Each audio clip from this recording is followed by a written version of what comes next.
you're very welcome to the Overlap Rugby podcast. I'm Shane, that's Daragh. How you doing? And this is number 40. Yay. Absolutely. It feels like a nice substantial round number. It does. Took us nearly 2 years to get there, but... True, yeah. But, delighted to be here. Obviously, in terms of news, Six Nations Week 1 in the books. So we'll be getting into all that. We have breakdowns of each of the games of the weekend. We also have previews of the upcoming games this weekend and a few other little bits from the world of rugby. But before we get to all that, you may notice that we have company up here in the frame for the first time since switching the rooms. And we have to thank a good friend of ours, Paul Joyce, and for providing that. He's a wonderful artist and painted this last year and sold it at auction around Christmas for Daragh Rugby Club.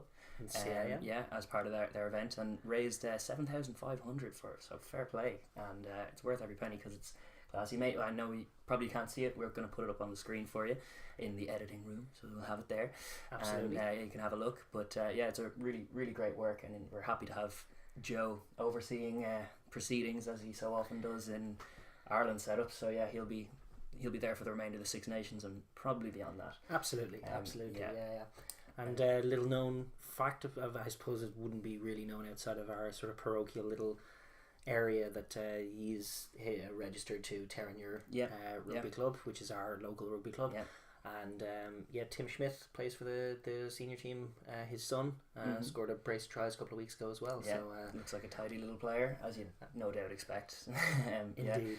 But so we're delighted with that, and thanks very much to Paul and Kev as well for providing that, and fair play because it really is class.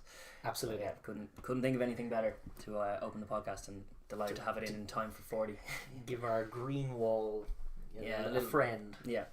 Because we weren't doing anything with the green screen, anything. We're not that savvy at editing. I don't even know if you could with that. But forget it. Yeah. Anyway, but we figured we'd open the podcast with that, and delighted to have him here for company for the rest. Absolutely.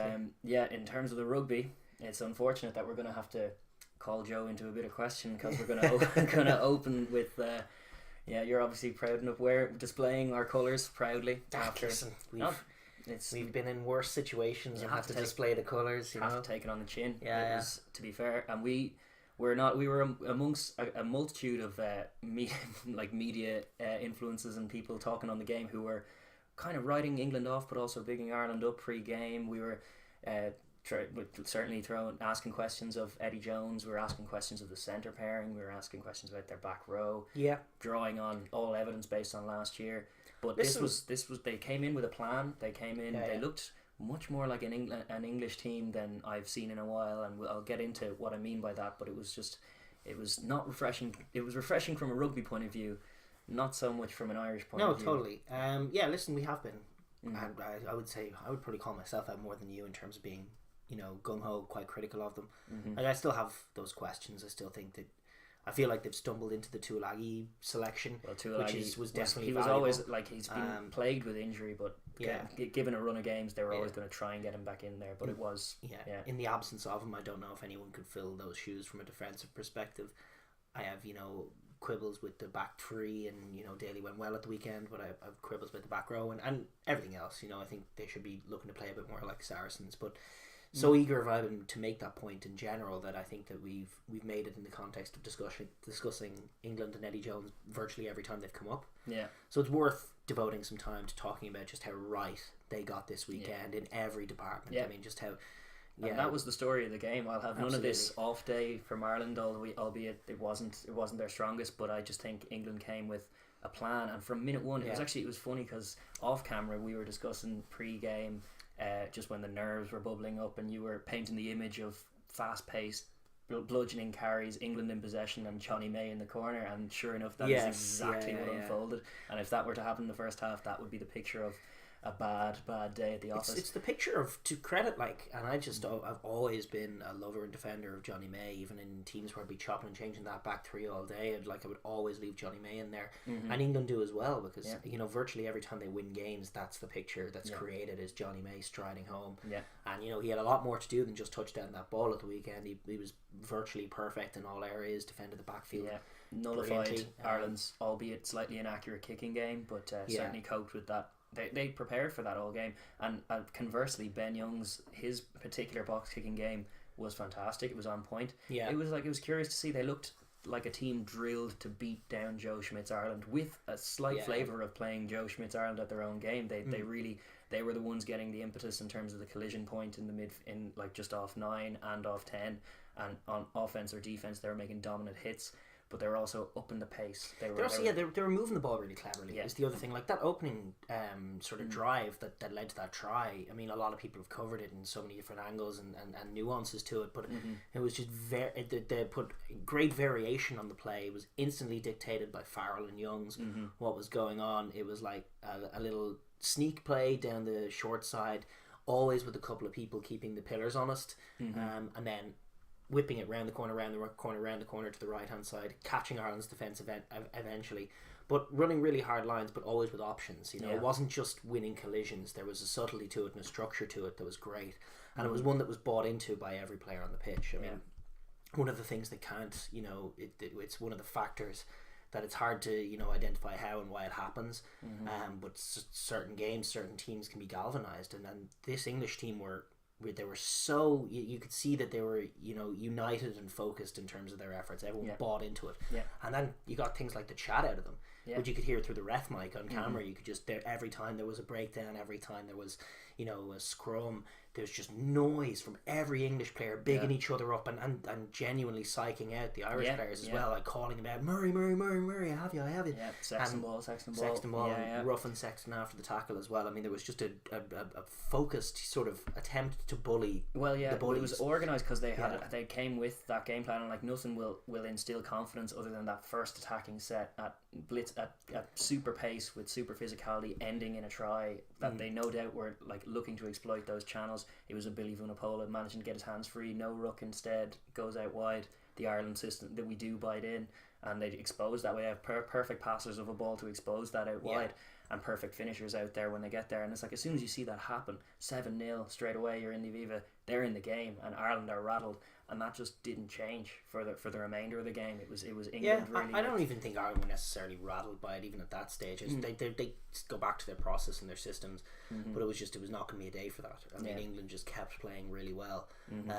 They explode. The kicking game is the next big thing. I mean, they have a lot of good kickers of a ball in Daly and Slade outside of Farrell and Youngs. Farrell and Youngs obviously were at the heart of it, but that was so key to tearing Ireland apart in the early part of the half. Like, as much as you talk about winning the collisions up front, and they did, the fact that when Ireland were kicking the ball, they were getting it so wrong, and when England were kicking the ball, they were getting it so right. It just left Ireland's pack having to turn, being on their heels all game, having to orchestrate defensive lineouts and defensive plays and exits instead of getting on the front foot.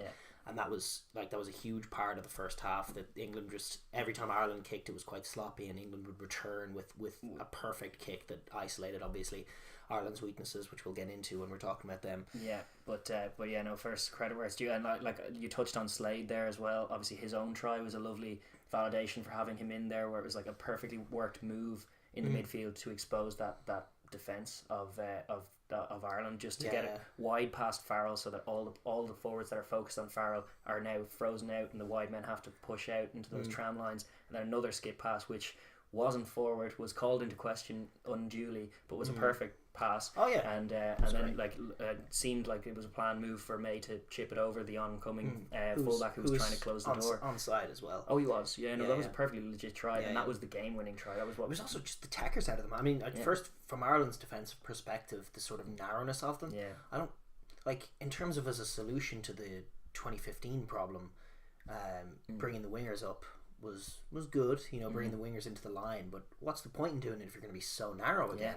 I mean, it's falling into that same old trap of like, let's make them make the pass, let's make them make the killer play, and then they do, and that's what England did. I mean, as much as it was a great plan from Eddie Jones, the tackers out of the boys was something else. They have to be able to execute it. That try in particular, Farrell to Slade to... No, it wasn't Farrell, it was Young's to Slade. You're right, skipping Farrell to Slade. Slade with just instant catch and give, perfect pass. Exposed how narrow we were, and gave Johnny May just that space. First phase, and then a perfect kick in behind, well chased by Slade. And Tuilagi was also there, so it was like it was obviously a set move. They were pushing forward for it, and it was a perfect strike play from the midfield, which we all like. We were crediting Stockdale's try last November as being like a perfect example of this. This was an England team that did their homework, found where the weaknesses were, worked it all week, and really did execute it. And like even things like selection, because their centres, they really did work. It looked much more like a balanced thing. Like we were like half worrying that they were going to go forward Farrelling again, which is not what we recommend for any kind of England team. As much as it has utility and it can be quick, like Farrell is one of the best 10s in the world, as we saw at the weekend. He was imperious in everything he did. So allow him to make the decisions and have a centre partnership that is big and physical in Tuilagi, which was like even on a game by game tactical point cancelled out like your Bundy Aki option of a carry. That would never really happen from Ireland. Again, we'll get into what Ireland did or didn't do, because I think there are still question marks about how that centre pairing would defend, purely because we didn't seem willing to try and test them in that area. It remains to be seen. There's plenty of things to do. But that being said, they brought the pressure. That pressure led to mistakes, including Slade for the intercept try as well. That was really poor, like risky play in the 22. But it's coming from pressure and no time and no space, so like and no shape, yes, disappointingly so. But the other side of it is their you were zeroing in on their offensive breakdown, which was was massive. That was the big problem with their season last year when in I was Six Nations. When I was watching the game back, and this is what I talk about, like a team that's galvanized, buying into a system. It was every breakdown, and it was two players, one from either side of the breakdown, were in instantly, quick ball, go again.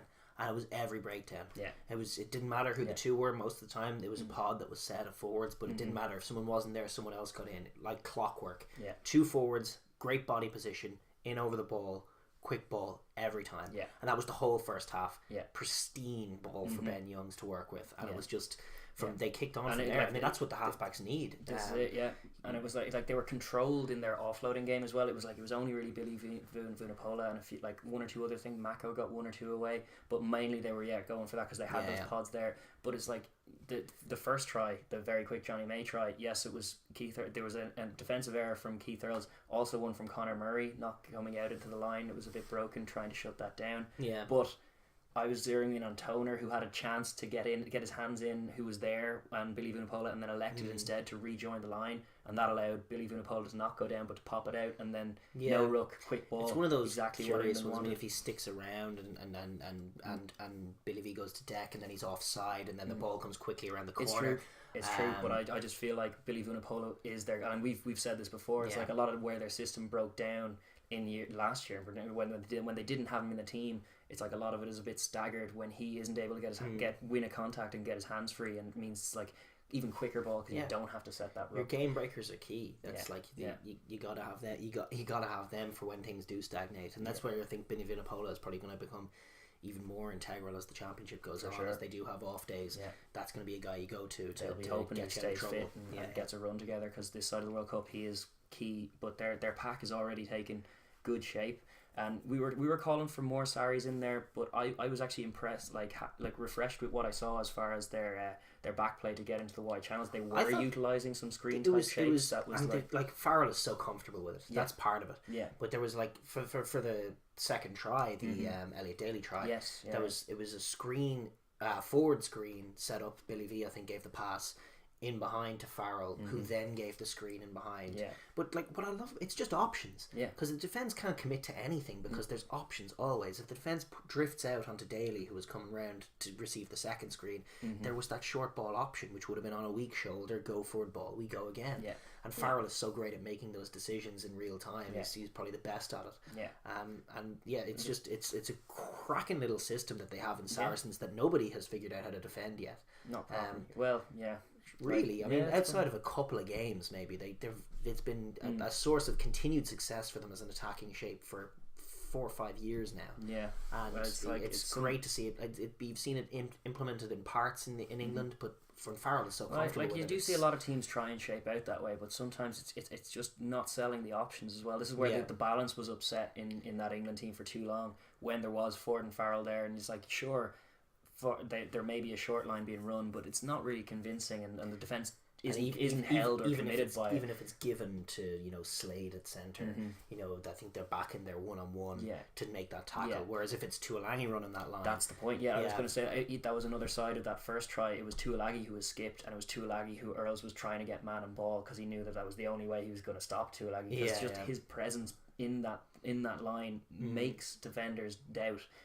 And it obviously gives Farrell, which is your preferable option, more time, more options, and just what he does for Saracens week in, week out is just assess that situation, choose the right option, execute the pass or the kick, and both were viable all day long. And England just really did boss it. Like, even I can have no complaints. At half time I was like thinking we were fortuitous to be as in the game as we were. I thought England left some points out on the park when we were really, really struggling in the first half. And in the second, I think we can pivot into some of this Ireland stuff as well, because that did feed into this England performance. Like, they didn't adjust. No, well there was lots bad about Ireland. Just for starters, I'm not sure if anybody watched it outside of Ireland, but Alan Quinlan's commentary on the try, that the Slade try, was crazy, and he wouldn't stop calling the ref on it, and then after the game he continued to do it. And I mean, I just wash my hands of that. That's not how we saw the game at all. For that moment, like, for what it's worth, we both saw try, and it was try. And for what it's worth, Cian Healy was 100% held up, and John Cooney's late, you know, score flatterer was definitely a forward pass. They didn't check it, but Nugget's little pass was definitely forward. Sean Cronin it was a great play from him. It was a classic Cronin play through the middle from the ruck. He does tend to struggle when he's at pace with that particular pass. Just pop pass, it leaks forward. I thought that was forward too. Absolutely, I thought we were just lucky to be in anyway in that game, and we weren't even. England, on a plus side, it is like Ireland teams of old that were poor teams, and it's just one of those factors. Like the All Blacks always struggling with us somewhat and not cutting loose against us. Is that on reputation alone, we're not getting stuffed even in bad performances. We're not getting put up to perhaps the way we deserve to. Like, certainly in that game, in years gone by, that would have been your 42 sixes or your, you know, and it ended up being a 12-point loss, which it's nominal in value really, but it prevented us from being overtaken by England in the world rankings, that last try. Interesting. But it's much of a muchness, but it's an interesting point that just they're amongst the big boys now, and teams have a weird tendency to grant you almost too much respect. And while it is true England tired, like, we were just not good value for a 12-point loss. We were better value for a 25-30 point loss. Such was the dominance. I mean, in every area they had us. They were superior, and they were like clinical. Tactics. They played the game much smarter than we did, which is rare enough to say about a Joe Schmidt side. But he got a lot wrong. I didn't care for just a few things we were doing. Like, in the first half, we were insisting on if Sexton would take it up. Well, most of it was off Murray to try and get go forward, which we weren't getting. But then prematurely it would be whipped out under immense pressure to quite a deep Bundy Aki at first receiver, skipping Ringrose to Sexton to try and get on the outside. It's a play that worked once, then 2 or 3 other times didn't really pay any dividends. And it was just like Ringrose felt like he was being frozen out of the game, even though of all those centre options, Ringrose is the superior passer. That's a consistent problem. And I tell you what, like, Ireland, like, as much as they love their structure and their shape and their everything else, like, they're gonna have to give players liberty to make game breaking players, and, you know, embolden the guys who can do it as well. Because Gary Ringrose, as you say, was quite frozen out, and there were a couple of opportunities, a couple of sniffs. You know, one where you know, it was when we were about 7-3 down and we were working our way back into the game before we retook the lead. There was some decent shape to Ireland's attack. They had worked in Bundy as the other distributor, and tried to get Sexton wider to be providing for people like Stockdale in the wide channels, which is like, it's a thought. It's an interesting thing. It gets him away from some of that English pressure. There were just a couple of occasions, like when Bundy threw there was a bit of space out wide, and Bundy went for off his left hand, you know, a long looping pass. And it was meant for Stander, but then it was also sort of behind him, and it was like Josh had to drifted along the floor, and Josh failed to collect it, and it ended up being an English scrum. And on another occasion, there was Robbie Henshaw had to was put in the position of, I think, a scrum of throwing the ball to where there was a bit of space. It was Gary and Earls on the outside, and he threw like a long looping pass to Earls, which completely checked Earls' run, and he ran right back into contact. And then on a third occasion, there was actually a bit of space for Henshaw and Earls. There was about 15 metres of space in the wide channel. This is all in the first half, and it was 2-on-2. and they just really couldn't threaten. Execute. It was sort of Henshaw tried to put a bit of shape on it, and defender was just watching him, and he popped it on, and it was tackle, and it's just for elite teams to have so little bite and so little danger out there. The most dangerous player is Gary Ringrose, who in all three of those, which were barely sniffs of opportunities for Ireland, he was just never put in the key role when he's actually the guy who's probably most likely to make the play. Yeah. And then the other thing that you have to consider is why aren't more of, because they exist in this country, why aren't more of them there? Why aren't there more playmakers in the side? I mean, the one we're going to harp back to is the decision, which, in our eternal defence in advance of the test, we had recorded the show as we are this week before the teams were named. Yes, yeah. So we didn't get to cover. Didn't see that one coming. Didn't see it coming at all. Robbie Henshaw at 15. Didn't predict that. The story broke, I think, the morning after we shot the podcast. Yeah, that's right. So I was kind of taken aback by it, and I was a bit nervous by it. But Joe had said, he's been slotting in, and since Australia, he knows the systems, he knows the shape. So I was like, okay, we'll see what happens. It was a terrible, terrible call. It remains a puzzling call, and it's one they should abandon. The guy's not played fullback at this level. He's also one of the best centres in the world. I think he's our best defensive centre that we have. He used to play fullback. Yes, he's a roaming athlete. He was found wanting a lot. It puts a lot on because Rob Kearney, as we've said before, does more in defence than any other fullback at test level. Like, he covers so much ground, and if we're going to persist with that system, which we did, just changing the personnel to Robbie, that's so much to ask of him, especially when you have Youngs and Farrell and Slade all with a decent kicking game to expose that. And it's just all on like the front foot as well. It was terrible for him. Yeah. It was a rough day. And the other thing that was very frustrating, and this is calling into Joe, questions Joe, is because all of our talk has been about building depth since the last World Cup, building depth, which we've successfully done in a lot of areas, bled a lot of players, but things like Conor Murray had probably his worst game in a green jersey in years. I can't recall him having a worse performance, but in terms of, he was in the defensive line often in positions of merit of use, and then just not making the play. He was sort of floating around. They had him in the backfield from pretty early on, but then every time a kick came up that was his to take, there was a couple of occasions when Henshaw was coming flying in behind him and told him to get out of the way, and then missed the ball. That was just sort of, young buck wants to make an appearance, and it didn't work out. But he doesn't seem to defend with any kind of authority. He was lingering in the wide channels. He was semi at fault for both of the tries in the first half, in the sense that you talk about Earl shooting out of line, probably did so because he checked his run. But the whole line pressed forward while he came back, and that was where the gap appeared. Stockdale the same. When Stockdale came forward into the line, you could argue that Murray was the guy who had it covered anyway, but he was so sort of at sea that Stockdale felt he had to come up, and then the kick came in behind. So there's a lot you can isolate that was going badly for Murray. As well as when we had the ball, being off pace, his kicking game was off, which is what we built a lot, and in terms of our inability to change the way we exited in the second half, that was one of the most disappointing things. But it was also like we played the game against the All Blacks without Conor Murray to try and trust the other options at 9. So when you see a player having a game like that, even if he is Conor Murray, he was having a shocker, and he was all over. He was not at the pace of it, and it's it took till the 70 plus minutes before that replacement was made, and then instantly we looked more dangerous. The pace was quicker. Even that, Cooney, I'm not arguing he's a superior player, but he's an option that changes the picture. And the picture was so wrong for so long and going so wrong. And you were making the point that you felt we should have played off Sexton a bit more, which we didn't anyway in the first half as a game plan. It was all off 9, and a lot of those passes I felt like were where they normally are bringing runners onto the ball, they were checking our runners and just getting chopped by the advancing Englishmen. It was a really poor performance from 9, which I don't like saying because I do really love Conor Murray when he's on his game. But I'm just making the point. It's we need to be making those himself and Henshaw were both clear changes to be made. And there was Cooney as an option for Murray, but there was either Larmour or Carberry, both of whom have game time this season at fullback at club level. And in Larmour's case, started an international game at fullback in November. And it's those guys have been playing that position. Robbie Henshaw, has played it a few years ago. Maybe is more in the Rob Kearney mould, but certainly in terms of covering those things, I would rate Carberry as the most. If we're talking about the backfield, he's the guy who can kick off either foot. He's a guy who has played a lot of rugby at 15 as well as 10. He never looked better than when he was at 15 for Leinster. It's an absolutely curious one. From the Henshaw selection, for starters, even when it was going wrong, you'd like to see them make the adjustment.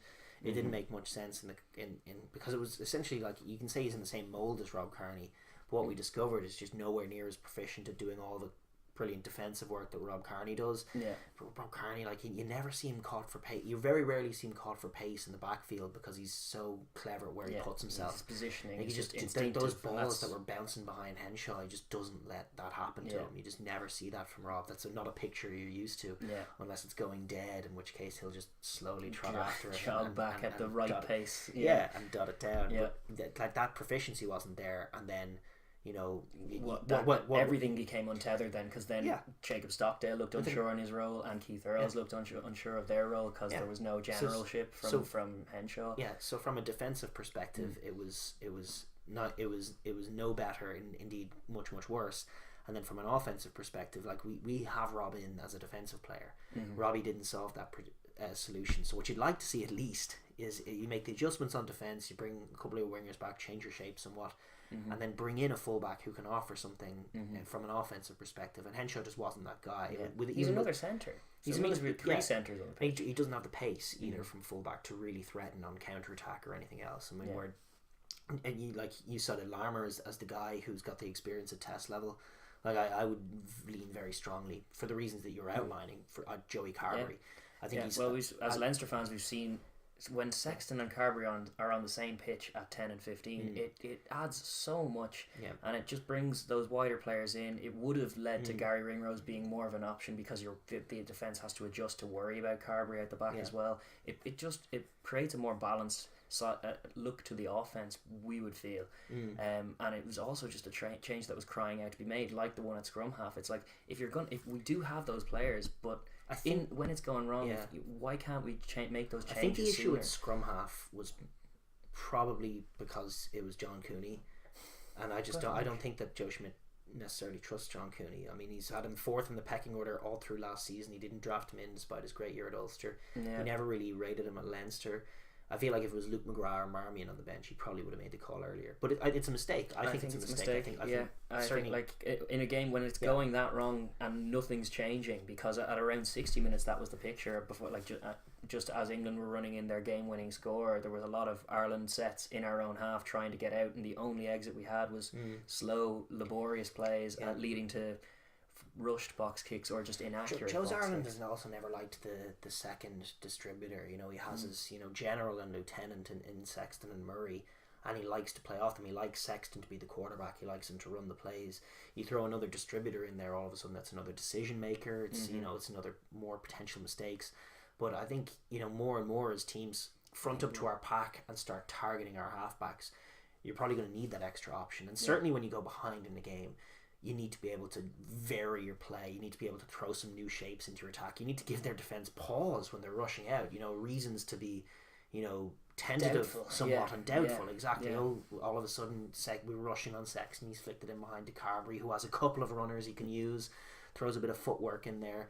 I mean, Ireland at their best last year, when you look at that Jacob Stockdale try that they got against England and Twickenham, I mean, that was with Joey and Gary Ringrose were two integral parts of that. Yeah. Joe Carberry was on at 10 for a blood sub, and there was just every contact had a bit of footwork on it. Yeah. A bit of something on it, and there was always a couple of men outside. You didn't quite know where the ball was going to be, and it just left the defence that slight bit flat-footed. Yeah. Now, they did have a bit more time in that game, but part of that had to do with winning those contacts, and winning those contacts isn't just a brute force thing. No. It's also got to do with shape and structure, and giving guys the ability to have options and then put a bit of shape on it. Just give anything to give a defender pause. It's true, and all of that was missing. And a second distributor may become necessary if teams start to figure it out. We need to be like this is we've often called into question what happens when Joe Schmidt's Ireland go comprehensively behind and have to force their way back in the game, and the answer by the evidence of that game is not much, because we really don't play that way. It's very methodical, very laborious, and when wins come, it tends to be physical domination first,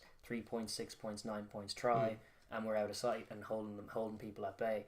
And that's all very well. That's an ideal scenario for any game, for any team, obviously, is to just work your way into a lead and hold it. But it's not the way all games go, and in a tournament that's going to be a lengthy process against many different kind of pictures and different opposition, which is what the World Cup is all about.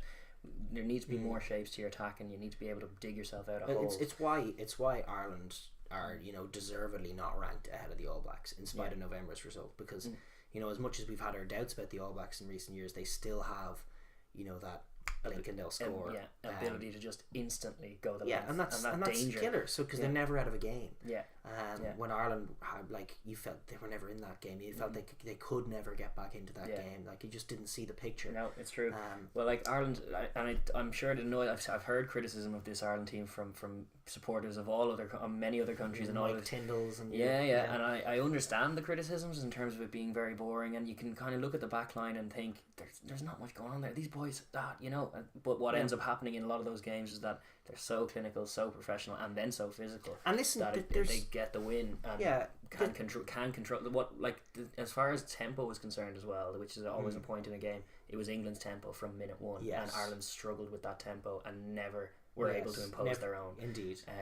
But they're as much as it's easy to piggyback on the criticism of Ireland from the weeks gone by, Ireland's game plan has never just been when we talk about shape, it's never been an absence of shape. The shape was absent last week, but their go forward ball over these years has not been generated just by one out runners. It hasn't. They occasionally you'll see a Tig or someone like that break through, but for the most part, I look at the second test against Australia last summer as a great example. Although just Sexton had the ball, and granted they weren't faced with the same level of defence that they were at the weekend, but there were guys running switch lines often. There was a guy on his inside shoulder, a guy on his outside shoulder, a guy out wide, and then Sexton was just pulling the strings and making the plays and picking the right option virtually every time.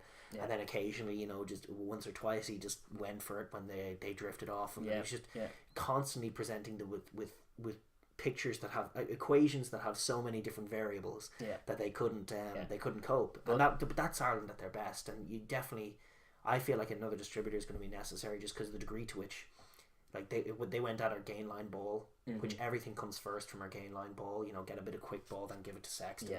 And that was a picture he never got in his defence. And this the difference between this test and that one was just Sexton was coming onto the ball. The defence were a little bit slower up. England were on him from minute one all game. But you were right in saying we weren't playing our right players into it as well. Yeah. There was things like that intercept try. There was no shape there, and the pass was still going.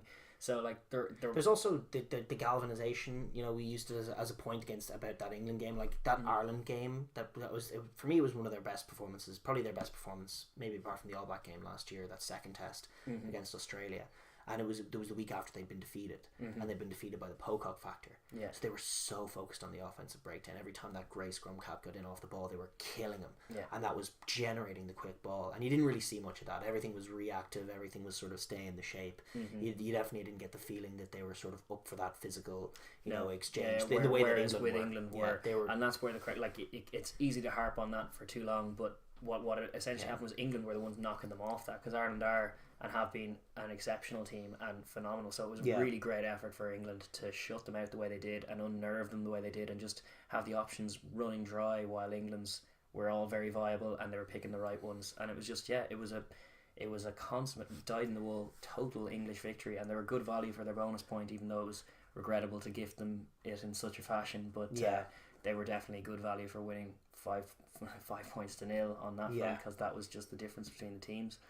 So I'm not sure if we've anything else to add on that one. I mean, it was we're obviously biased. We're Irish fans, and first and foremost, we'd like to see us dominate World Rugby going forward forever. But if we put those green caps off for a moment, it throws both this tournament and the World Cup. To have an England team, it's what we've been begging for. And the questions are still there as to whether they can maintain it, as to whether they can fix their breakdown issues, their centre issues, their defensive issues going forward. This is definitely, though, a step in the right direction. Hugely as well as a great coaching, tactical masterclass from Eddie Jones. Got a lot right, and the playmakers got a lot right, and it was just a total victory. There's absolute value in just a brilliant one-off performance. To know you have it in you. And then the question now becomes, can they maintain it, and can they impose themselves? Can they perhaps go on and win this tournament now? 5-0 win in Dublin. You'd have to ask why not. Obviously they've got the big game again in Cardiff coming up. But an absolute massive stepping stone. And in terms of going forward, in terms of fixing those problems, Farrell's at 10. Doesn't look like that's going to change. That's huge. Billy Vunapola's back. Manitou Lagi's back. They just look to have an actual centre partnership. They're moving the ball in the right ways. they're defending way better with way more aggression. Mm-hmm. You'd hope that that's not just a function. Sometimes Ireland defend really well for one big game. Brodie Retallick got such hassle in the same way that our boys got such hassle from the English team. Is that something they're going to be able to maintain? There's still question marks. Yeah, there's still big games to come. The foundation within even this Eddie Jones squad, which I wouldn't have said maybe even a couple of weeks ago, the foundation is there to actually. It's not those glaring issues of Ben Teos and no flankers. There's a little more positivity in there. Yeah, definitely. So a lot more. Yeah, no, it was a brilliant performance. So we're gonna tip our hats to them across the water. Fair play. You got us. It was totally deserved. Great win. Yeah. What can I say? But yeah, we'll move on to. There were other games, obviously, that we spent a lot of time on that first one, but the other games happened as well. But they went, certainly as far as the bookies were concerned, they went to form where the other did not. Yeah. The first game of the Six Nations was on Friday. I suppose we'll go through that, which was the curtain raiser in Paris. Which, what a game that was! It was a curious one. Ludicrous. Because from a Wales point of view, awful way to start the tournament. They were dreadful in the first half. Dreadful. Yeah, off the pace for sure. Dropping balls, very loose, structureless mistakes, kicks on the full. France started at 1,000,000 miles an hour, had Para in there to try and play a lot of their big men in. Many people were noting it over the course of the game. It was the heaviest test pack ever selected. Yeah, at well over 900 and something kilos, nearly a ton, nearly the ton in there, and yet they decided to play a game that was fast and loose and wide and quick and getting the ball. It's a curious sort of dilemma or sort of catch-22 of this French team at the moment, because I was certainly strongly critical of them in the build up to this week. I was thinking, their squad selection is wrong. There doesn't seem to be any consistency. I mean, this has all been backed up by revelations, which we'll get into from about Van Mahina and Camille Chat, that are just truly depressing. But there doesn't seem to be any real structure there. And no consistency either. No consistency of selection, no consistency of anything. And they've put together this sort of hodgepodge team, which with a few talented players in there, no doubt, and exciting prospects. And they did play with speed. They scored a couple of good tries. The catch-22, they have to make the game unstructured and chaotic. Because they don't have a structure to combat the structure that other teams have. Yeah. And they were very successful in doing that. And they like you talk about tempo being such a valuable thing in a game. They dictated the tempo. They made the game crazy. They were, every time they had the ball, they were flooding areas, very narrow areas of the field with loads of players, which messes up any defensive system. They had maybe in the tram lines, they had maybe 4 or 5 offensive players running little screens and little plays and little angles off each other. In that, everything is heads up. But they had planned to sort of do that. They were flooding different areas of the field, causing the Welsh defence to sort of contract and expand and everything else, and it just became an unstructured holy mess. And then it got them tries. Capitalised on it, but they don't actually, they've picked the heaviest test pack. They don't play at the same level of intensity domestically as the other teams. And they aren't as fit. Very few teams are as fit as a Gatland Wales team. And they're certainly not one of them at all. So the catch-22 is you do that, which is what you need to do to disrupt Wales to get your advantage. But when you do, you're gonna feel the effects in the second half, and that's sort of what happened. Well, you were making the point that even in watching that first half, you didn't get the impression that France were going to do it, because they do run out of steam, but they also this particular team have no idea how to win a game when it's tight. Not only that, but they have all kinds of creative ways of losing them. Because it's really perplexing to watch. I'd say if I was a diehard French fan, I'd be weeping to look at it. It's just because as much as you need to make it broken up and unstructured, you're probably trusting your subs to make an impact. And to be fair, some of the subs did. Shout out to, was it Felix Lambie coming off the bench? He was great. He was great. So there are a few little positives there, but it's all, as we say, it may be for naught, because it could be a completely different team next week, and it's that lack of cohesion and consistency means that no one knows what they need to be doing in that last play. And then sure enough, Van Mahina, who was the captain at the time, apparently, unbeknownst to him, but he ends up throwing that mad pass that literally no other second row from any other Six Nations team in any context would be throwing that pass. No. But it happened in France for France there was, in the last exactly. few minutes. There was no real plan for what to do with it. I didn't hate the making the game chaotic play and all of that and putting it on Wales, but then they need to have the smarts to know when to slow everything up. Yeah.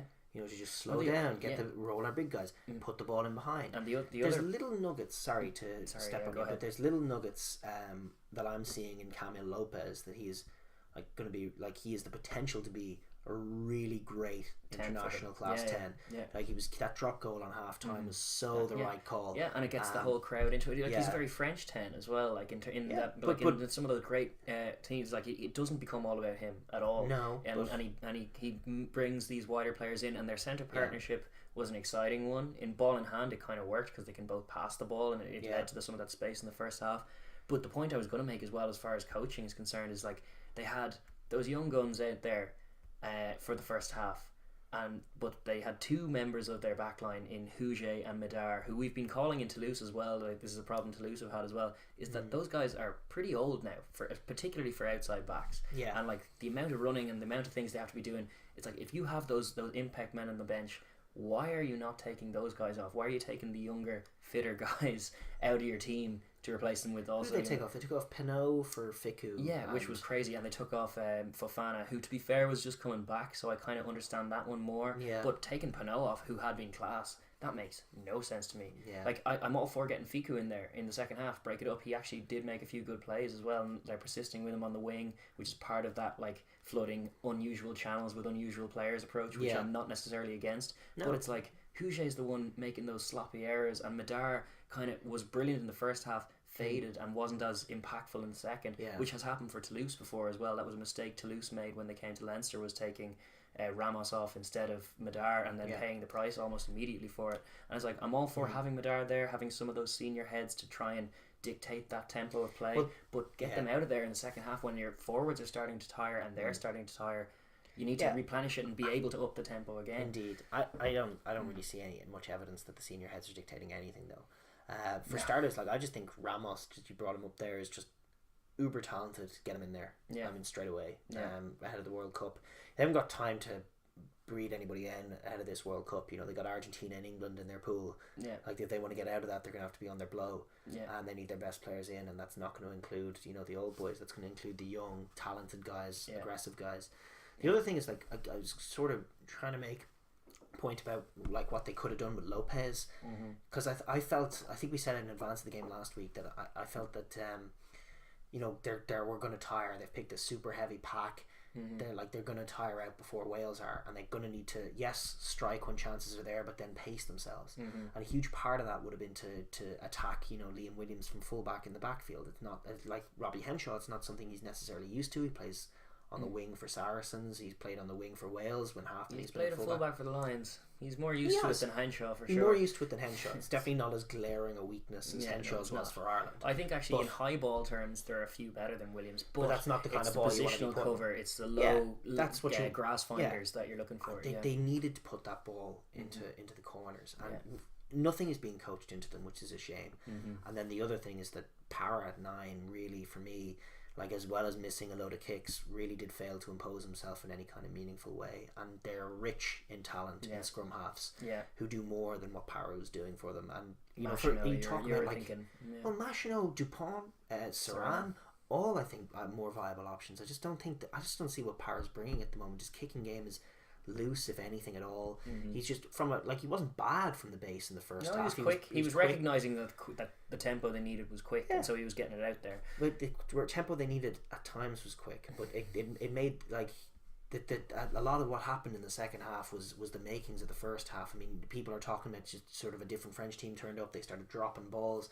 A lot of that is fatigue. Because they're the least fit of all these. Well, no, probably of all of these Six Nations teams. I would say probably. Yeah.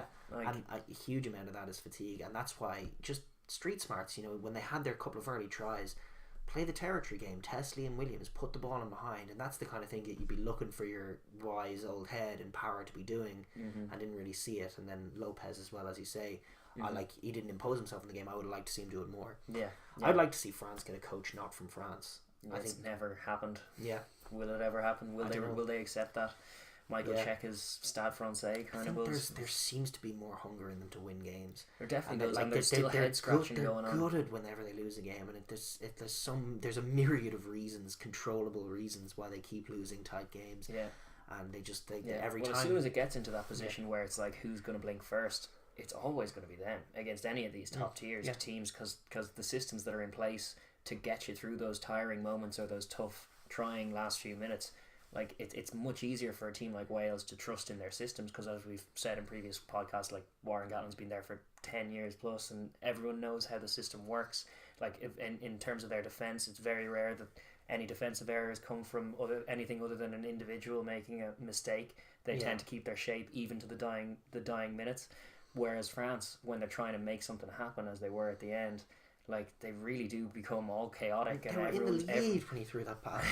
But it's true. Well, it's like, who's controlling this? Like, I don't know. That's what you would have liked to see, is just somebody. And Power wasn't on the pitch at that point, but somebody. But that's why there's no coaching. Well, to be like in the lead up to that, Baptiste Saran whipped it out somewhat sloppily. It has to be said. Lopez caught it above his head and awkwardly, so he just shipped it on to the nearest big man. You think with a mind towards taking it up and we'll go again, and the big man decided to float it out. Spent with a big 4-second in the air pass that George North was licking his lips at, and he grabbed that along with a man of the match award. And it's just beyond crazy. Yeah, beyond it's like crazy. Ludicrous Harry Carey in the middle of the field when you're in the lead in the last 10 minutes, and it's just symptomatic of like everything's heads up, which is good for kind of French flair. These guys like playing that way, but bad in terms of there's no way they can close out a game like that, because there's just no trust in it, and like it's always going to fall short compared to a team with some structure and some semblance of knowledge of what they should be doing, and bringing subs in who cohesively roll in and stick to the system. And Wales, conversely, like I opened this by saying it was a dreadful way to start the tournament, which it was. The first half in Paris was a dreadful way for them to start the tournament, but such confidence gained. They really got out of jail free. They can thank Van Mahina for that massive loopy pass, but their fitness did show. They showed some good hustle as well. They never lost focus. They never or faith. In the second half, they just stuck to their game. I'm sure the halftime message was, France are going to fade, boys. Yeah. France are going to fade. Start pushing it on them. Just get a score. They'll start doubting. Yeah. Sure enough, and it played out literally play by play like that. Yes, exactly. It was also the addition of Bigger made a huge difference in terms of that structure. For the last 20 minutes, he was the only one who was putting those kicks through, who was recognizing how the game was going and trying to do something about it. Yeah. Both sides, none of them were happening. And to be fair, again, was it Davies off the bench? Who came off the bench? Gareth Davis. Yeah. Dreadful game. He had that's a few really, really poor touches that really kind of played France back into the game sometimes with that. Whereas Bigger was the one halfback there who seemed to have an idea of how we were going to close this game out, and that includes actually Saran, because like bar a few. Saran didn't do much.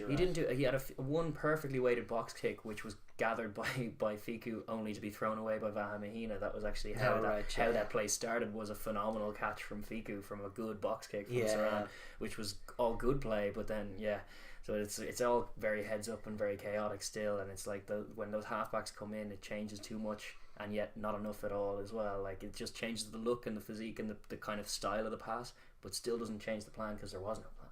Yeah. Whereas in Wales' front, Bigger came on, and Anscombe had a very poor first half. Started to look a bit better in the second half. They gave him like 10 minutes, and then when Bigger came on, it just made Wales look more of a short team. Anscombe definitely had a rough first half, but I don't know if they'll persist. I think they should persist with him. I mean, I thought there was enough positivity in there in that second half. I don't know that necessarily he was the problem.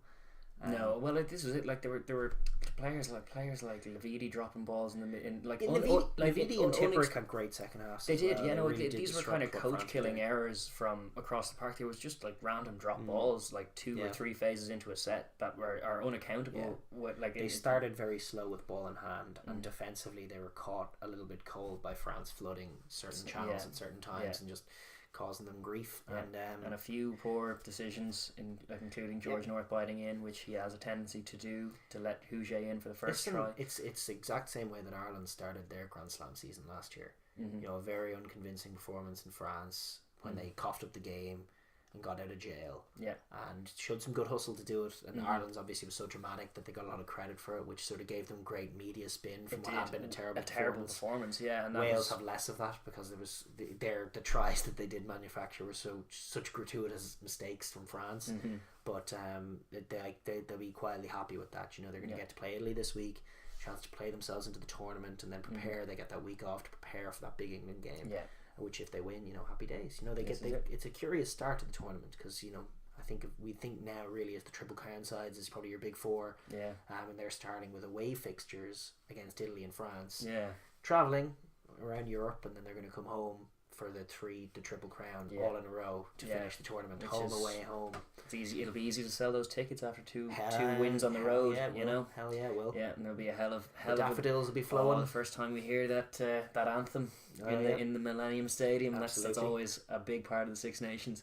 Absolutely. Third week we won't hear it till. Yeah, I know, that's a bit mad, isn't it? Yeah. But yeah, no, Wales, fair play on getting the job done. Yeah, a few hiccups, but I kind of backed them as a team that does build on momentum, and this was the road bump, the easily losable game that they could have lost from the position they put themselves in, that they managed to escape from, which shows good maturity in a side and good trust in their systems and what they're doing. Yeah. Conversely for France, dreadful, but yeah, hey ho, what's new? I was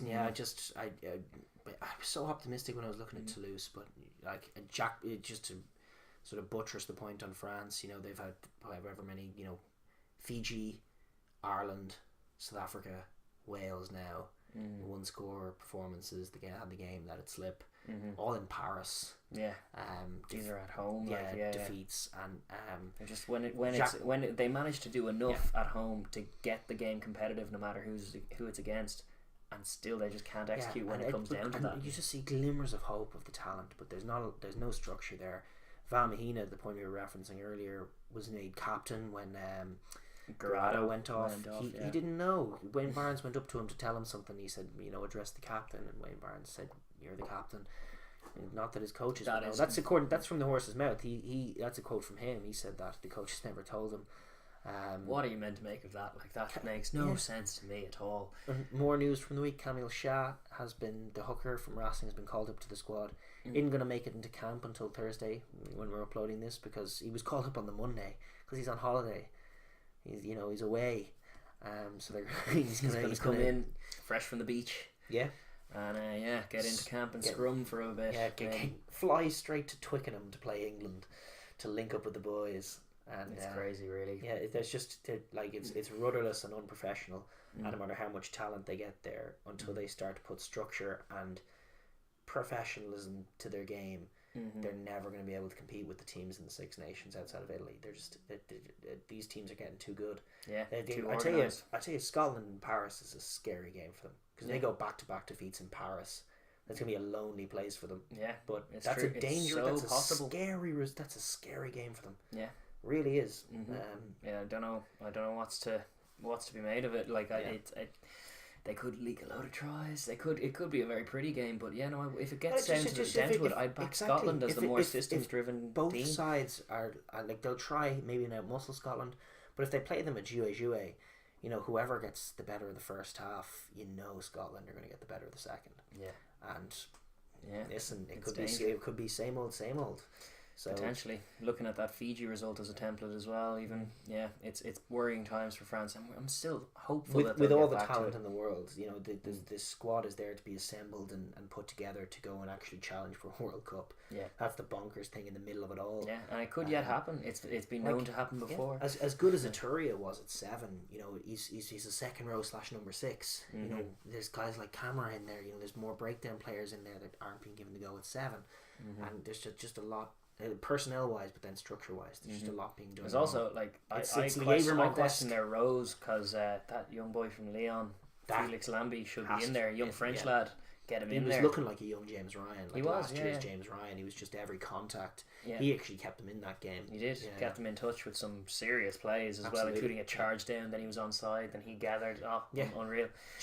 Making all sorts. So there's like always glimmers of hope with France, but it's just nothing cohesive, which is always the shame. You always feel like it's just those glimmers are not going to be. Nothing's going to come of them. True. And that's the shame of it, really.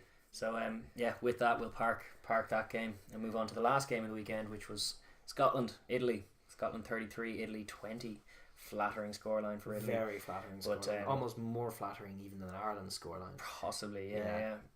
Well, probably, yeah. In fact, it definitely was. But the story of the game was really like, I'm going to draw on the fact that the first points, because we said this in our preview, if anyone watched that if Italy were to be getting a bit of early pressure and then kick 3, I'd be very disappointed in Cross. And that's exactly what happened, and I'm very disappointed in Cross.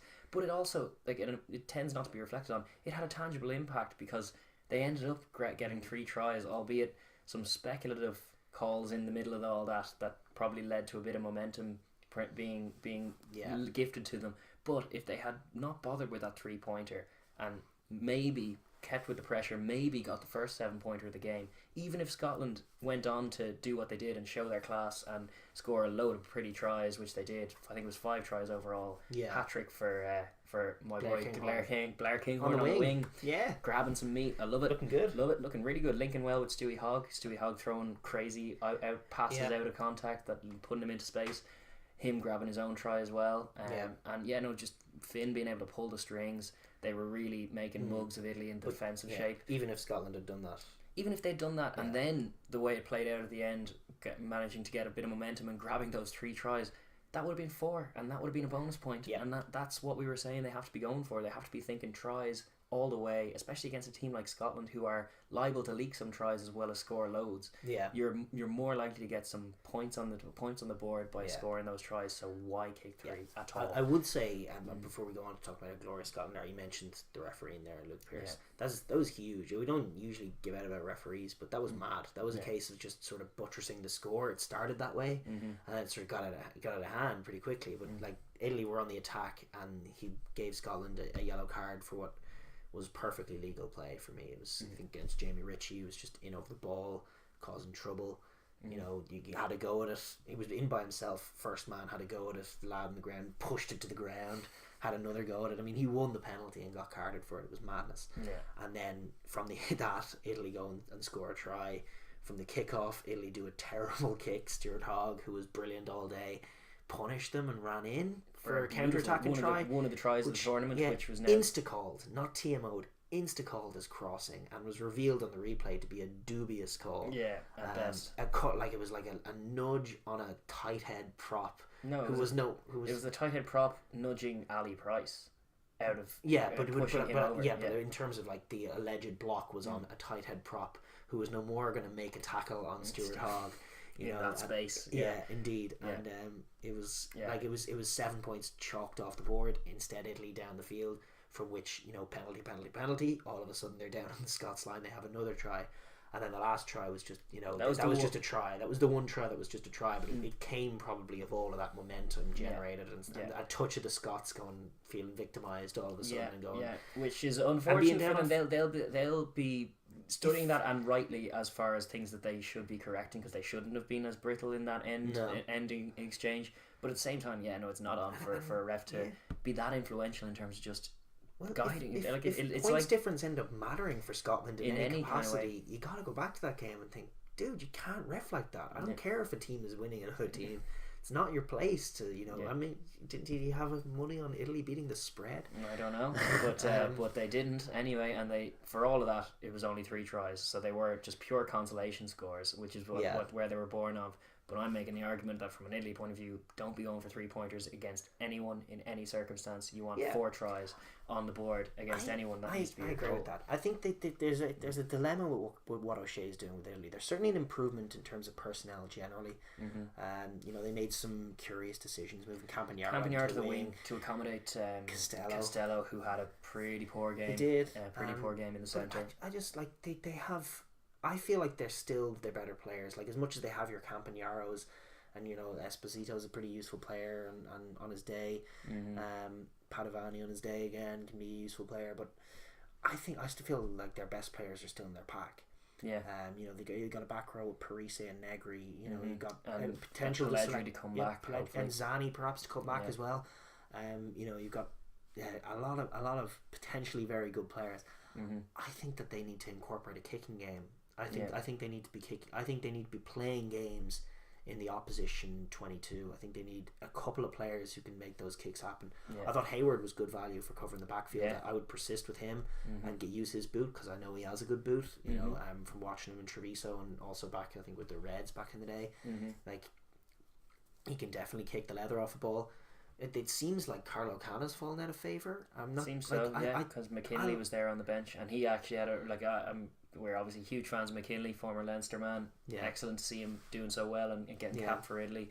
He did have a shocker, to be honest. He was found wanting a bit in defence. Like, there's definitely that you know, difficult decision in the sense that they're a team that, as you say, needs tries, which is why no matter what, the 3-point call is maddening. Yeah. But Tommy Allen is probably a guy, and we've seen, you know, the evidence that he's certainly a guy who's more capable of doing that, making that something from nothing, running through a couple of players, actually grabbing a try. He's pretty good at sniffing out a try, where Carlo Cana definitely isn't. Yeah, he's too deep more often than not, indeed, and a little bit slighter. Yeah, and yeah, so maybe there's you can play with the option of an Allen at 15 or at 12. You know, play Hayward into the game a bit more, but I would like to see Cana in there, just because I don't think Tommy Allen has any kind of a kicking game, and I think it'll see him kick it.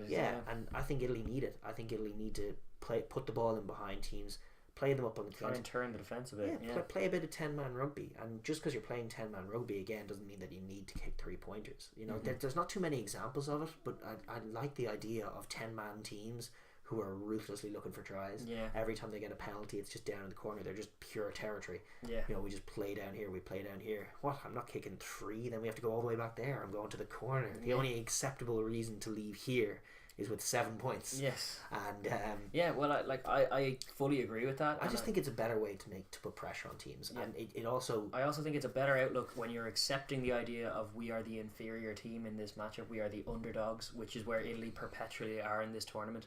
I do not think 3-pointers do underdogs any good whatsoever. Especially early in the game. Especially when it's that level of separation between those sides. Like if you're talking like your Treviso's, well, not even Treviso anymore, to be honest. If you're talking about Southern Kings coming to the RDS, they should never be kicking 3. Ever.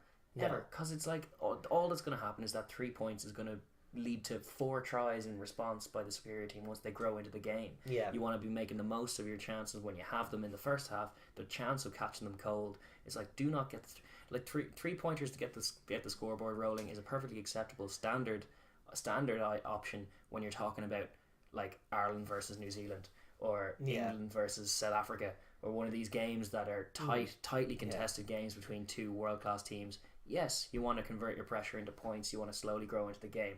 But if you're accepting the premise that we are the lesser team and we need to be grabbing these tries, because we need those points on the board. Because in the context of a pool table, which is the same at club level and now at international level, 4 points go, or 4 tries lead to an extra point. So that's got to be there. It's massive. It's got to be the angle they're going with, because like, even if we lose the game, this is all we can get out of it is try and get those 4 tries. And with those 4 tries, we're more likely of being in touch, of nicking the game, or being within 7 to get 2 points. I couldn't agree more. I'd love to see it at the World Cup. I'd love to see a few tier 2 teams going into a match against a tier 1 team thinking, you know, literally the mantra is just 4 tries. Yeah. 4 tries. We want it. We want our 4 tries. Yeah. We do not want to come whenever they come, and that means that and that's going to be tough psychologically, because like it's one thing that Fiji are great at, and we've noted before. It's like they can ship 6 tries in a row, but at the same time, in the 71st minute, there's space, there's try. Yeah. And it's like that's the attitude you got to have as the underdog in those kinds of games, and that was what was disappointing. And I think this is a good example of it, because with all that Luke Pearce stuff that we were highlighting, the ref did play them in a bit at the end. They got momentum going. Scotland did fade as well. The other thing, no question, some of their subs didn't. They also work had, as well. 14 men on for the last 10, and they didn't look that bothered. They looked a little jaded by it. Yeah. Esposito's little tracking run had no one chasing back. I felt like they were uncontested running. Yeah, and it's like that's too easy a concession. But at the same time, Italy could have, had they been doing that from early on, had that been the attitude, that would have been a game that they could have nicked a point out of or more. Yeah, and that's like, but they were no more deserving of it. As we were saying, it probably did flatter them in the context of just how much they were dominated by a very good Scottish performance for the bulk of that game. They were executing exactly their game plan, exposing Italy's defence, putting Finn in space to make reads. He was making the right ones more often. That crossfield kick to Kinghorn for the first try, I think, that he scored. fantastic, like heads up play. And it was great to see Scotland exercising that level of superiority, just playing a bit of that. Like we were questioning what it was going to be like to get Laidlaw and Finn Russell back into that setup, how they were going to combine Glasgow and Edinburgh and use all that form. I think it was largely positive. It was all positive in terms of how all that worked. It wasn't too tough a fixture. They did take a while to ease into the game, but there was I loved Gilchrist's performance. I loved seeing McAnally back in there. It was great again. The scrum worked well for them as well. Scrum worked well. I mean, no real pressure on it, but Tula's ball presentation excellent for one of the tries. For one of the tries.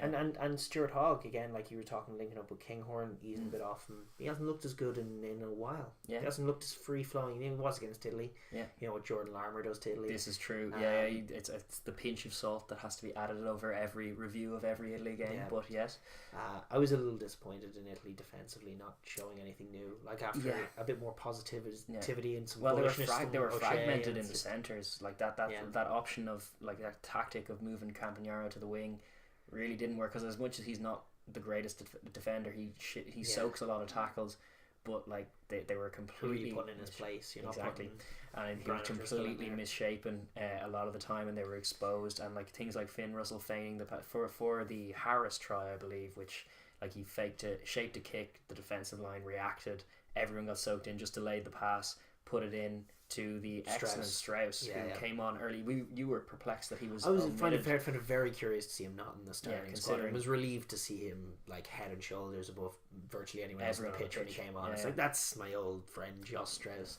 We are big fans of Josh Strauss here. He's always been a quality operator. Europe's Scott Fardy, pretty much our homegrown Scott. Oh, actually, I think he's from South Africa. From South Africa, isn't he? But he's an adopted European. Like Scott Fardy now. He's indeed. Although it worked better when Fardy was at the Brumbies. Because he could just switch on Super Rugby and think, oh yeah, there's the clone. Yeah, indeed. But he had an excellent game. Linked up very well for that try. Really, Italy's shape all over the place though, and Finn was just making a mockery of them at that point. That's like an elite level. Finn's one of those guys who gets a read on defenses pretty quickly. The way to beat Finn is to give him fake pictures. Give him the shape of a defense that's slight in the backfield, and then drop off and cover it when he puts the dimp in behind. It's all trickery is how you fool Finn. That's very much how he gets you as well. It always leads to an interesting battle. Italy were just not at his level. No, they were.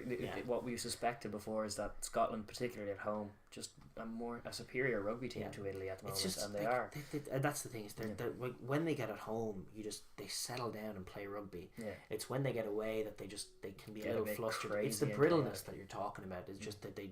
Which was the most worrying thing about those 3 unrequited tries at the end. That's still a concern. I don't know. Like it felt quite similar to Ireland's game against Italy last year. Even though those Italian tries were almost more earned. And then there was a fourth that was just stopped by Euros. It was just one of those curious things. It was all within 10 minutes. They had a man down. The game was gone. It was just played at low intensity with a load of subs on. And I don't know if it was all that altogether. Maybe not that consequential, but it will still be worthy of highlighting in the post-match review. It might get them a little bullish anyway. Yeah, for sure. Well, they have us next, which is like it's a serious test. We'll pivot into that soon, but I'm just going to make the note, because that's the last note I see on it, is that Parise, unlike all of last season where he was playing every position badly and looking not like himself, which is a shame to see, he was actually in a pack that had him as the role of a number 8, which was much better for him. Granted, they were completely outplayed and moved around, and their back row didn't get the better of Scotland's back row at all.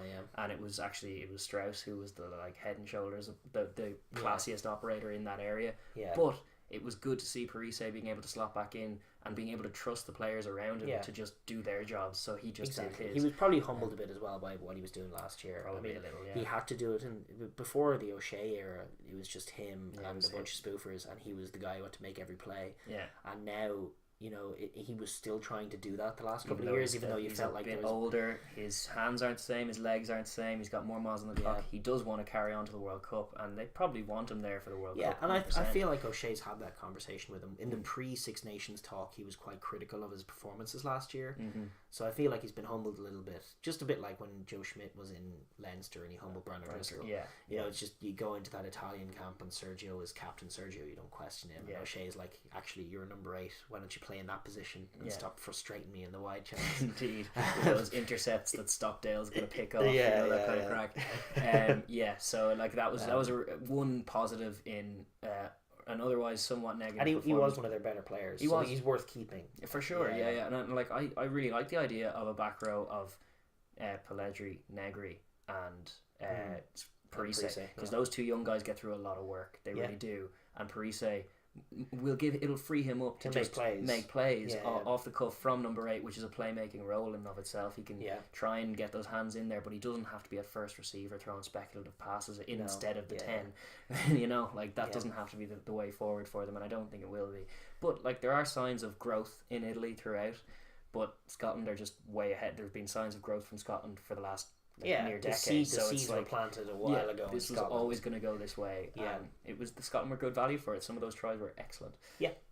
Bigger tests to come for them. Starting with next week. And we'll pivot onto that because we have our previews to get through. And I know the podcast is already running quite long because we lost. We'll go as long as we gotta go. We'll go as long as we gotta go. Yeah. But I suppose the first one to preview is Scotland Ireland, isn't it? Because that's the first one that happens, is it? Yeah. 2:15 Saturday afternoon. Yeah.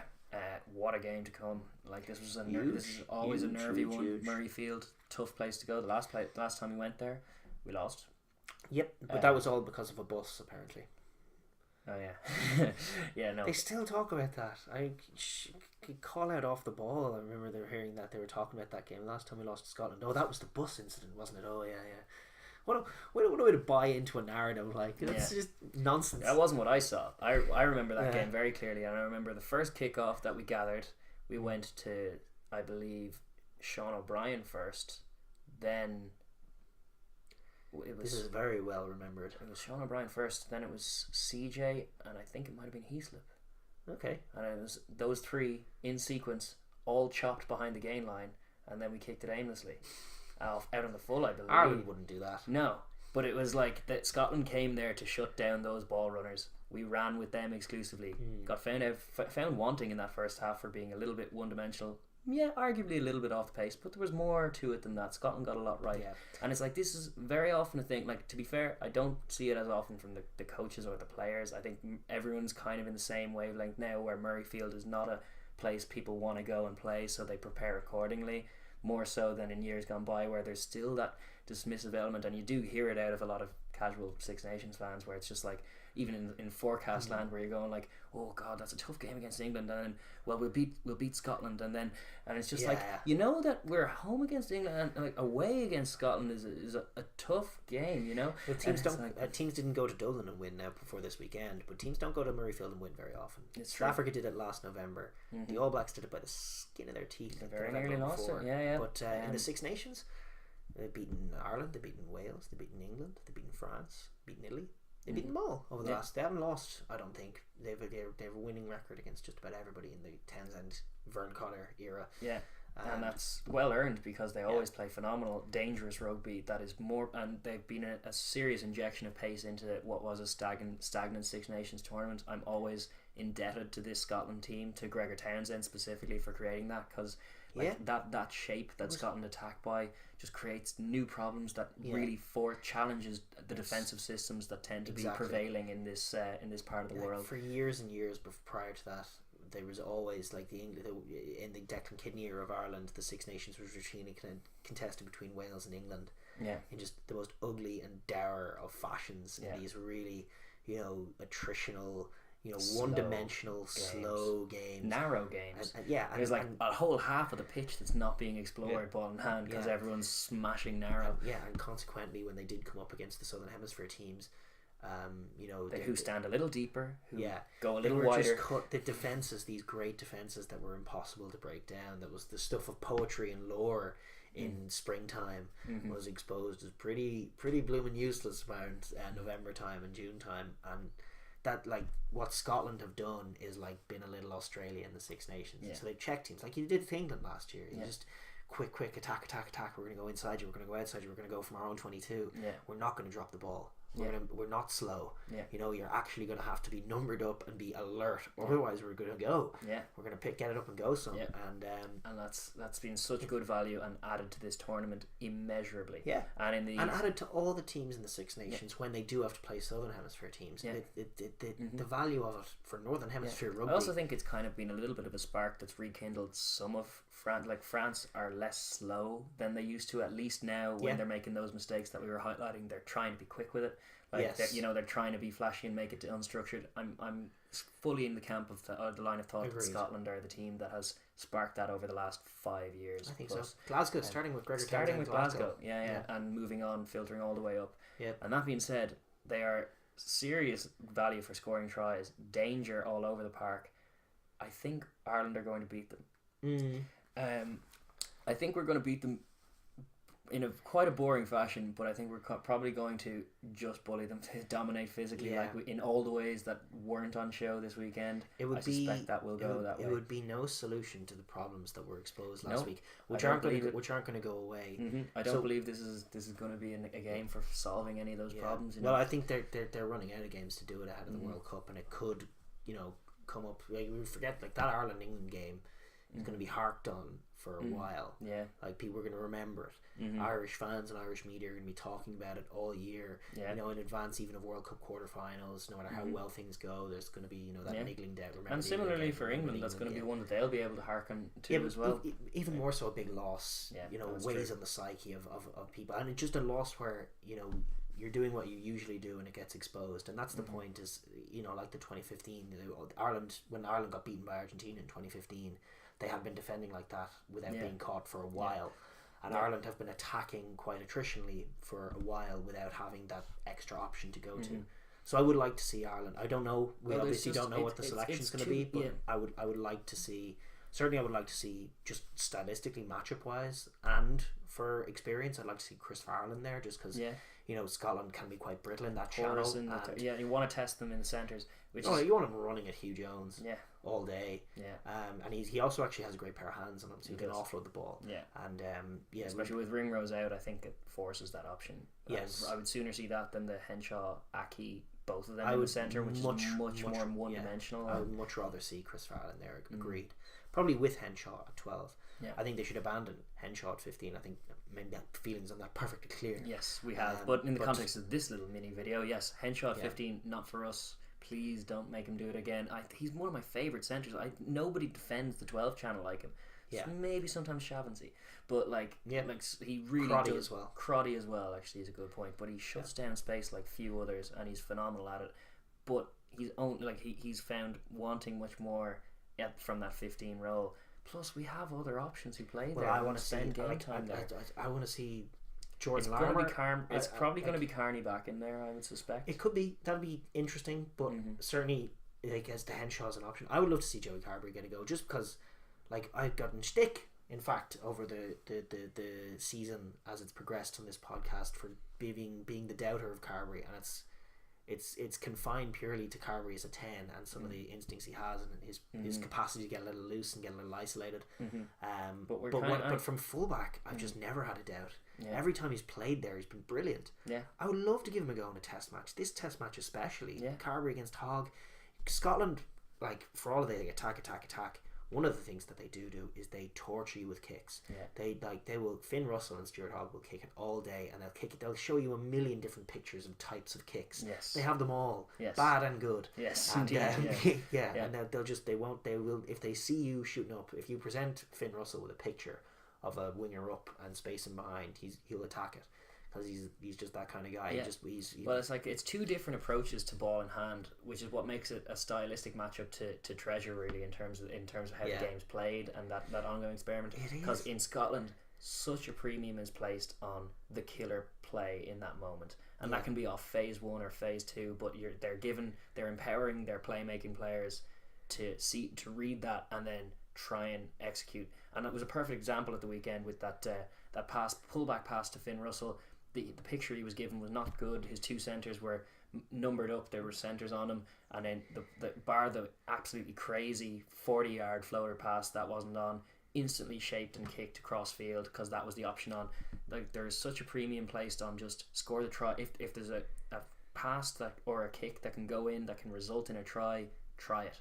Whereas in Ireland, that's the opposite. It's true. possession. It's possession. So it's like whenever you feel like the try is on, their instinct is to go back into contact, which is like it's found wanting when you get a run into a team like England, like they did, who are going to smash them all day, and then you can't go over the gain line automatically, and then suddenly all your pretty pictures and pretty kind of options come from there.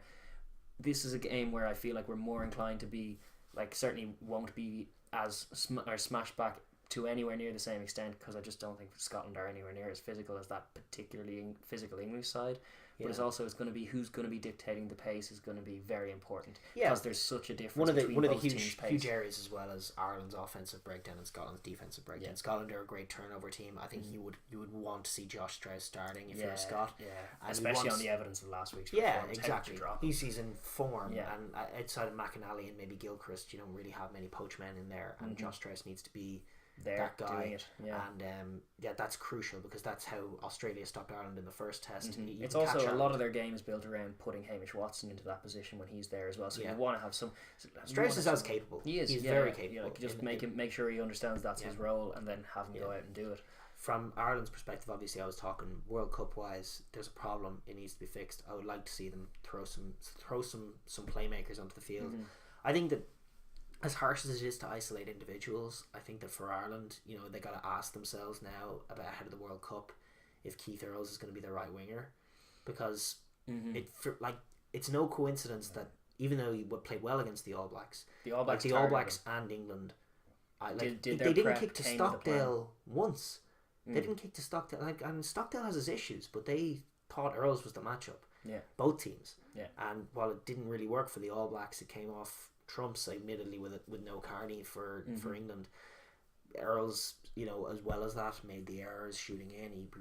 He's always had that little shooter instinct in his defence, which is not unique to him. A lot of wingers do that, but you're weighing that up. Like I think for someone his size, and think he possesses above average ball handling skills in terms of catching the ball, for sure, but has a load of physical disadvantages, as namely height for one, compared to a lot of modern wingers. He also does when he makes those errors, he used to have the quickest turn of pace to catch it. He doesn't have that speed anymore. He's probably comparable now, I would say, to Fergus McFadden in terms of what he brings. Good, lot of hustle. He'll stick to the game plan. There's a lot to love about him, and his attitude and everything else. But just attributally speaking, as a winger, what are you like? There's so many elite wingers out there. There's a lot of people agog and aghast last year, going like, "Oh my God, Stockdale's a phenomenon, a phenom. Like he keeps scoring tries," and I'm going like, "Yeah." Imagine having two wingers like that. Imagine having a winger on either side who just grabs tries. And like Earls is not that guy, but we do have guys who I would like to see Larmour. I think Larmour, like the centre option intrigues me, obviously, that Andy Dunn was speaking about, but as a fullback, I don't know yet. I've seen him, I've seen him look a little isolated from there. Counter-attacking wise, I just don't think he links up that well. Bizarrely, as good as he likes to beat men and as quick as he doesn't actually have that link-up play in him. Well, he does flick long passes when he has that much space, but I know what you're talking but he about. Just sort of tries to, like, sometimes he goes like, okay, Low, you make the play. Sometimes he's like, I'll try and make the play, but very rarely does he actually draw a man or there's that argument. I would like to see Larmour at the wing. Yeah, that's an argument certainly this week, but then just questioning some of these calls as well, because like we were persisting last weekend with sending Earls up to chase box kicks that were admittedly inaccurate from Conor Murray's end, but he was going up against players taller than him. You're making the point, Adam Byrne is the best player we have at fielding those high balls, and very physically big enough to do it, has a great leap on him. If we're going to play that game, why not have Adam Byrne there? If Ireland want to exit with the Murray box kick, which is an if, I would like to see them have other ways of exiting. I'd like to mix it up a bit, go wide. Certainly, if they want to play the Earls game, if they want to play the box kicking game, Earls the best guy to do that. A lot of that game has been based, on the precision of Sexton and Murray with those kicks. In terms of our hustle in the air, we're good, but we're not actually the best in the world in that department anymore. You would have said in times gone by, Shane Horgan, certainly Rob Kearney is up there in the elite athlons, but outside of him, no, that's not actually where our strengths are. We do it because of the precise kicking. But if we do an exit that way, he's in the squad, Adam Byrne, is he's built far and away the best. He's in the probably country more doing defensively suspect than Earls. In fact, he's definitely more defensively suspect than Earls. That's my point. Is that if your answer to the question, like, is Keith Earls going to play at right wing for Ireland in the World Cup? If your answer to that question is a definite yes, I just would find that very curious. I don't know on what basis. There's always the chance he can get injured, but he's slowing down. Attributally, he's being he's losing his matchups. He's that's going to keep happening. He's not finding tries. He's not finding tries, which is what your winger should be doing. Yeah, and I think that's the point, is that as much as Ireland could revert to type and win this game, you just clean out the offensive breakdown, dictate the tempo. When Scotland make a mistake, they don't get the ball back for another 10 minutes, and Ireland are just dictating everything. Ruthless machine is going. Sexton and Murray are playing well. That could happen, but those problems that England exposed need to be fixed. Yeah. And actually now, I don't think they have a realistic chance of winning the tournament after 5-0. I mean, it would take an amount of results. They need to start thinking about these as sort of competitive warm-up matches. This is a perfect warm-up match because every opponent has every incentive to play their full game. But you can trick around, you can do different things, you can show different shapes, you can experiment. Robbie Henshaw at 15 was an experiment, and I think one that needs to be abandoned. Let's try Carberry, let's try Larmour as a winger. Let's blood guys and throw new shapes and throw new styles of play, and expand our game and give teams different things to worry about, even if it doesn't quite go right. I think Ireland need to do that out of the World Cup, because we've zeroed in on a few things that have never our pictures for scoring tries. We were complimentary of Leinster and the myriad different ways they can score a try. They can do it in seemingly in any way. Ireland, you don't think so. There are a few glaring gaps. Kick return, like what Stewie Hogg brings to Scotland. We rarely do that, and yet we do have the men to do that. Larmour and Carberry, devastating from kick return in the backfield, and do so for club very regularly, but not for country, because it's not part of the system. It's a bit of an aside, but I'm worried about Leinster this year precisely because they look more like Ireland than they do like Leinster this year. Than like last year, they looked like the Chiefs and Leinster moulding together. This year they look very much like Ireland. We hold the ball, we possession, we strong. And I think it's an aside because this is Six Nations time, but I think that could come up. Yeah, it could come up as just as once you lose the physical game, that kind of game plan goes very bad very quickly, and it's like you need to have tools on the pitch, players on the pitch who can change that. And Ireland are very rigid at the moment in not being able to do that. So, which is why the danger lies here. If the Murrayfield factor becomes a thing, if we're slightly inaccurate, if Scotland do capitalise early doors, they start turning us over and scoring tries, and that's going to be huge for them. Their turnover game is going to be massive because Ireland will want to hold the ball. In terms of fielding the kicks, I don't think they're going to have too many problems. I think Kinghorn against Earls is another very poor matchup. Yeah, indeed. Kinghorn's a fullback who plays that aerial game. So certainly, if we try to pop kicks down that channel, I don't see it. They could. It's for Ireland. It's going to be about up forward smashy smash and giving their halfbacks a platform to play well. Murray being sharper and quicker and putting more of those killer passes on. James Ryan being less absent, which it was actually we didn't note that in the England one, but James Ryan was shut out there.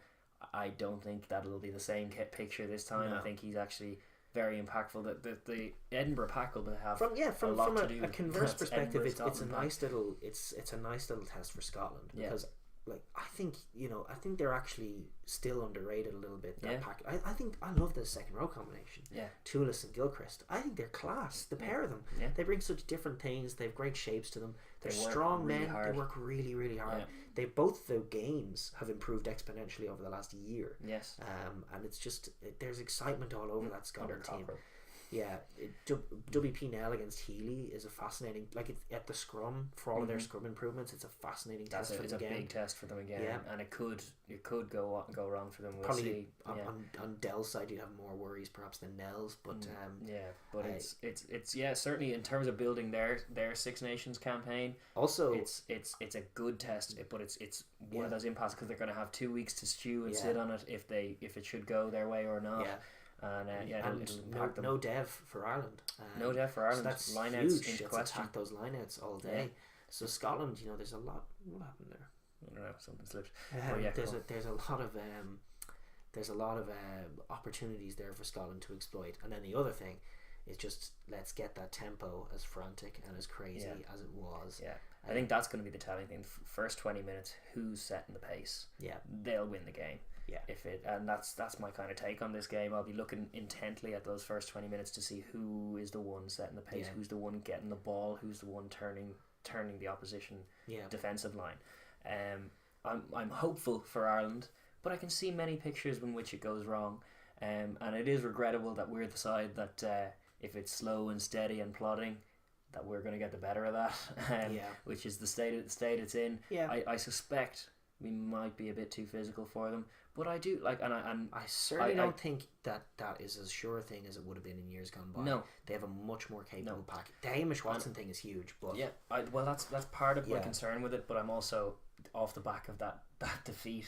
Like, had we managed to win that game against England, if there was a different game that entirely, because we were nowhere near it, I would be more fearful of this game.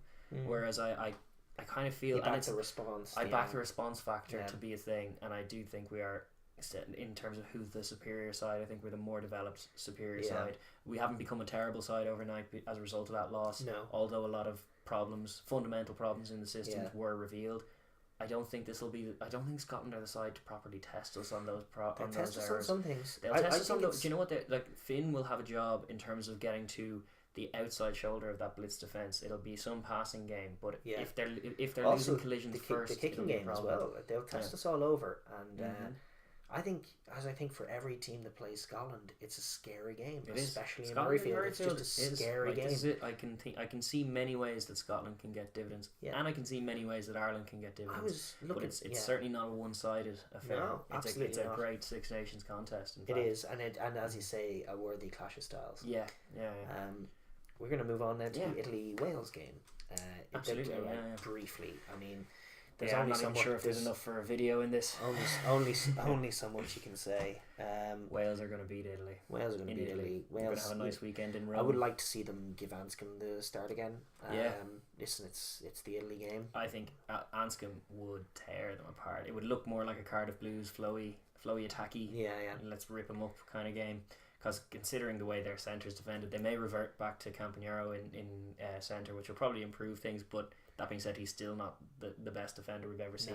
And like Jay Davis and Hadley Parks running down there all day, and then those wide men, I think this is danger, and I think that the Wales will be suitably scared, and there was enough fuel for Gatland to give a justifiable bollocking to the boys after that on the back of that performance, even with a win. So it's kind of one of those ones, like, it's a good way to start a game, because or start a campaign in most ways, because you have the feeling after the first half, you do have the memory of a defeat. Like we lost the first half. It was the exact same. And then you manage to get the result, but you still get the learnings of a really poor performance and a defeat. So he can zero in on that, and with that in mind, they'll be eyeballing a lot of changes, and one of them will be just bringing the intensity at the start. So at Italy's best chance, as we were talking about before, of like not taking 3-pointers, going for tries early, trying to catch superior teams, starting a little slow and utilising that time to get your try, then maybe finding more tries later in the game after they've gotten their loads of tries.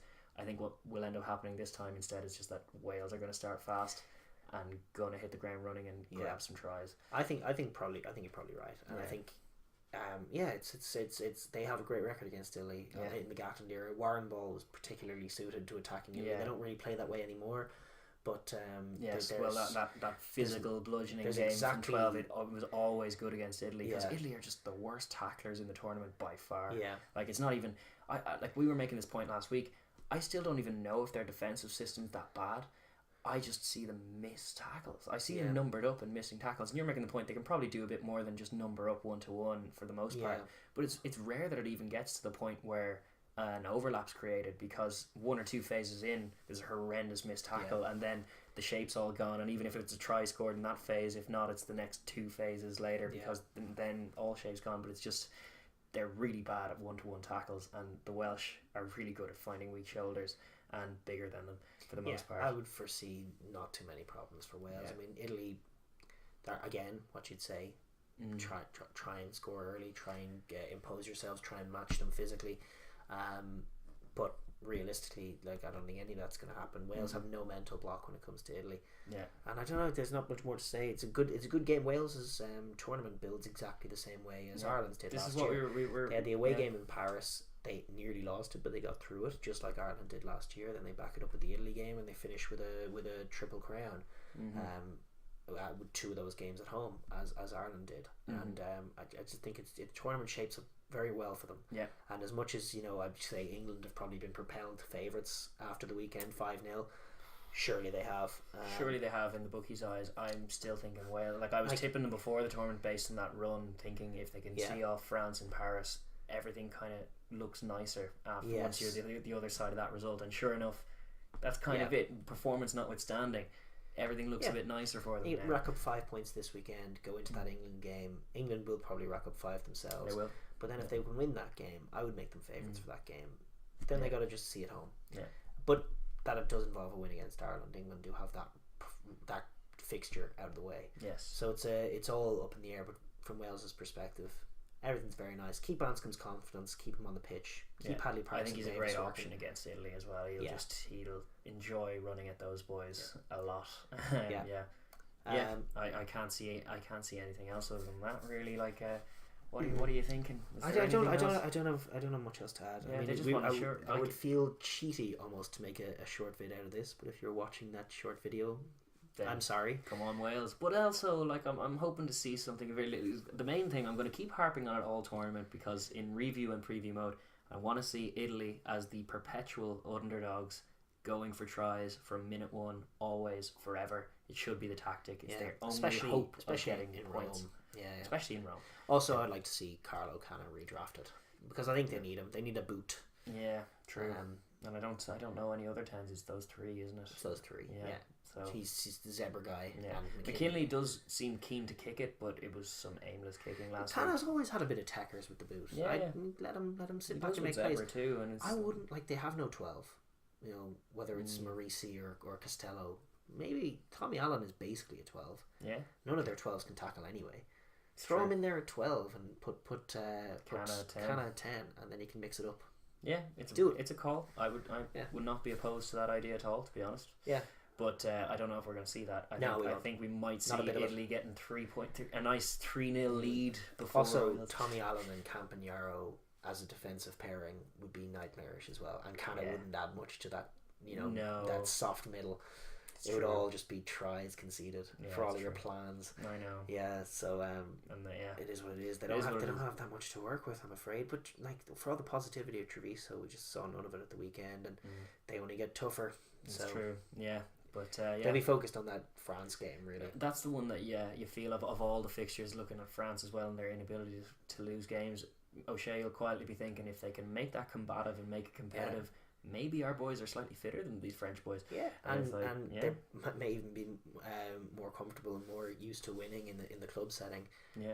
But yeah, for sure, that's the game I'd be thinking of. If he has a rabbit under his hat this year, that's the game he'll pull an ace in the sleeve. Some of these things, he always has a nice juicy tactic. Yes, a nice juicy tactic for a weekend, for a Six Nations game. I mean, that's what excites me. Maybe it'll be Wales. Maybe he'll have the solution to what Wales been doing for the last year in his back pocket and pull it out for 40 minutes. Yes, and then eventually superiority does tend to tell. But so that's that. We're gonna say good luck to Italy, but can't see past enjoy your 5-point win Wales. Bonus point win for Wales, and they go marching on.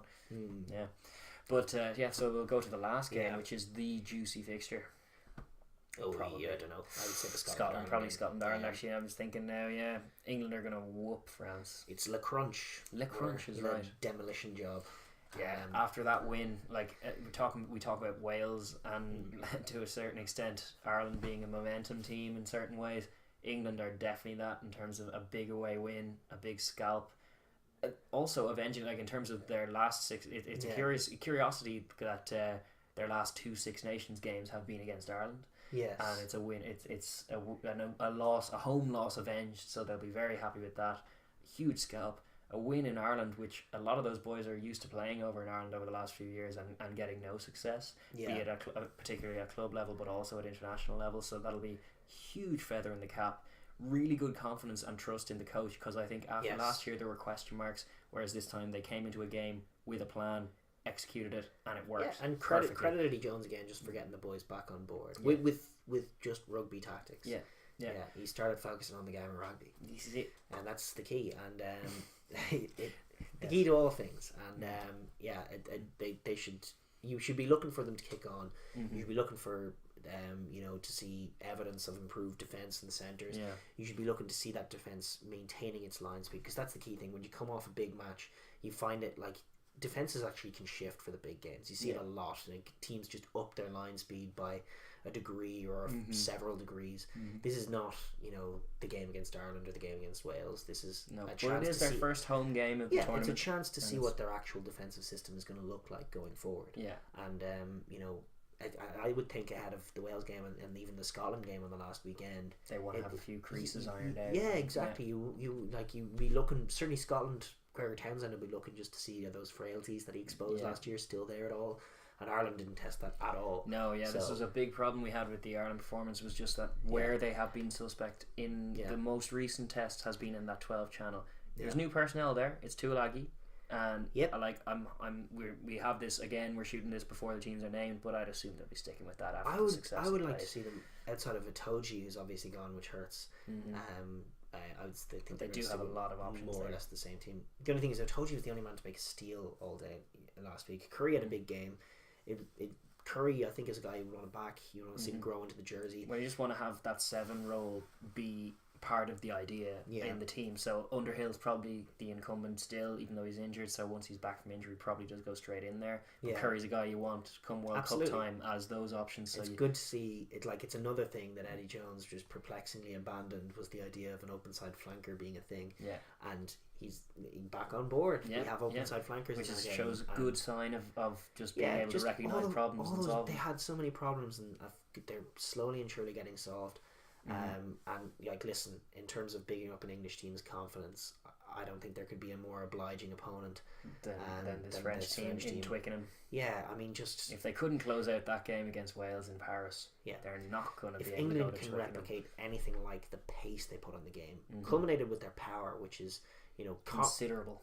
It's like France are obviously strong, but England, they put a bit more on everything that they're doing, or certainly they did last week. They put a bit more on every contact, and if England bring anywhere like that bullishness, if they can bring the pace, if Ben Youngs can at all perform similarly to last week, keep the speed of the ball good, wouldn't be the worst game to see Dan Robson get a run out for perhaps a bit longer than he did last week. Maybe, and obviously persisting with Farrell at 10, it could be good profit for some good English tries. And I suspect so. In Twickenham. Yeah. Some potential ash splashing either off the bench or from starting. Yeah. I don't know if they'll rotate that much. Johnny May, I would suspect, will get on the scoreboard. Crazy, isn't it? What a world! Like, it's almost like the Italy game, France at home. They're just not going to lose it, and you could think about rotating your squad. It's like it's one of those. It's baffling, but of all we did break down a lot of what France did or didn't do, and that's including the last game, but also the last year. Just their inability to lose even like tight games, getting them into the position. There's also a historical factor of them generally underperforming in Twickenham and getting riled by that occasion, as well as I think currently England are just the slightly better, more consistent. They've more set in like, even though we've been calling like a few problems, things like centre pairings and back row as just issues, there's still a structure there that the team are on board with. There are still personnel who are used to playing together, who are there. Their combinations. They have world class halfbacks on their day. Certainly a world class 10. Certainly a world class 10. I can't see past England doing this, and I actually suspect it will be another 5-pointer. Probably. I think there are tries there to be coughed up. Exactly. Unless France bring an unholy performance out of nowhere, which is not beyond them, but it's... Yeah, they probably need similar to what they needed last week. It's just less likely in Twickenham. But certainly England, defensively, over the last year, they were great against the All Blacks. They were great against Ireland. They brought that line speed. But on those non-massive occasions, they have been, lethargic. They've been sloppy in the middle of the park. They've coughed up yards and exposed at times by quick ball out wide. So France, again, pick your moments, flood those channels. Outside of that, peg them back. Try and do that. Try and, when you get some go forward ball, if you see some space, attack it. We don't know what kind of French team will be selected. No. Whether it be the same Be team some or 50 new guys. This is it. You just never know. So or what their particular roles on that particular day will be. No, indeed, how they're going to approach it. They certainly shouldn't, as much as they could have last week, approached it very tight and very forward oriented. They should reserve that kind of play for being perhaps in the final third of the park where things tighten up a bit. Yeah.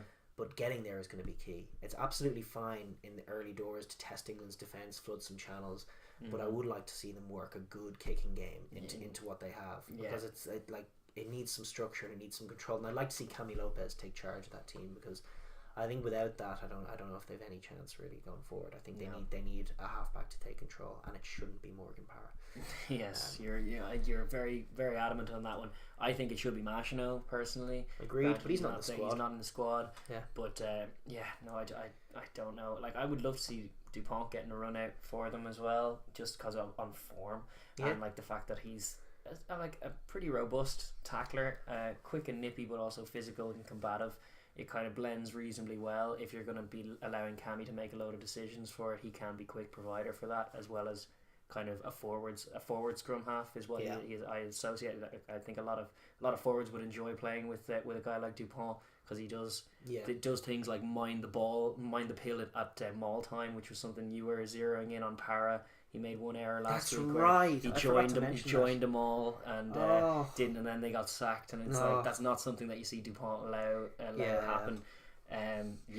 God, the guy annoys me. I know he does. It's one of those things where when a maul is formed, the scrum half needs to watch where the ball is, because at any moment a lumbering opposition arm is going to get his hands on the ball, doing the front crawl through the maul. All of a sudden, it's a scrum the opposition, and Parra was joined the maul and then was at the back of the maul driving and wasn't on the ball, adding his considerable 72 kilos, but more than that, just trapping the ball inside the maul, so when it came to deck, a Welsh body fell on the wrong side and they won the scrum, and it was just utterly depressing.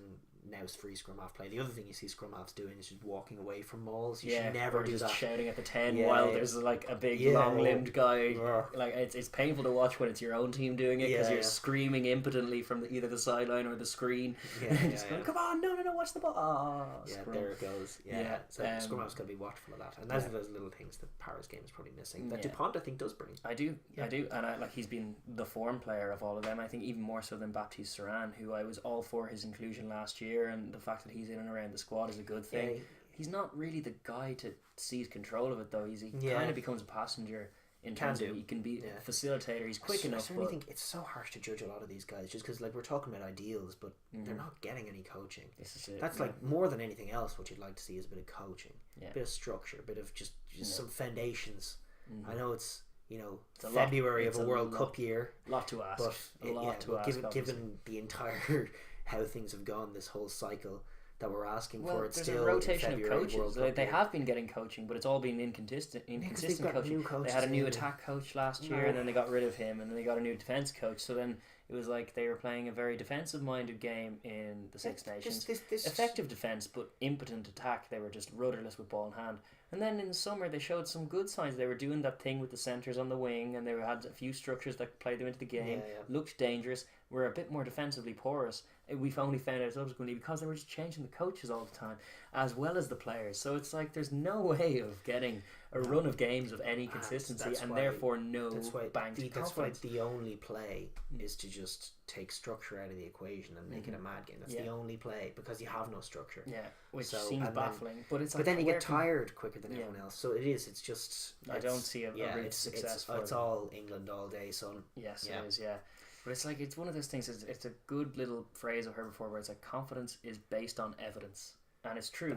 You can't be confident unless you've done things before and seen them work. Which is why England gained a lot of confidence from their first play last week, because they were doing it all week to try and expose in those wide channels. And the first attacking set they had, it worked, they can stick to it. And then it comes up later in the game, they're the confident ones.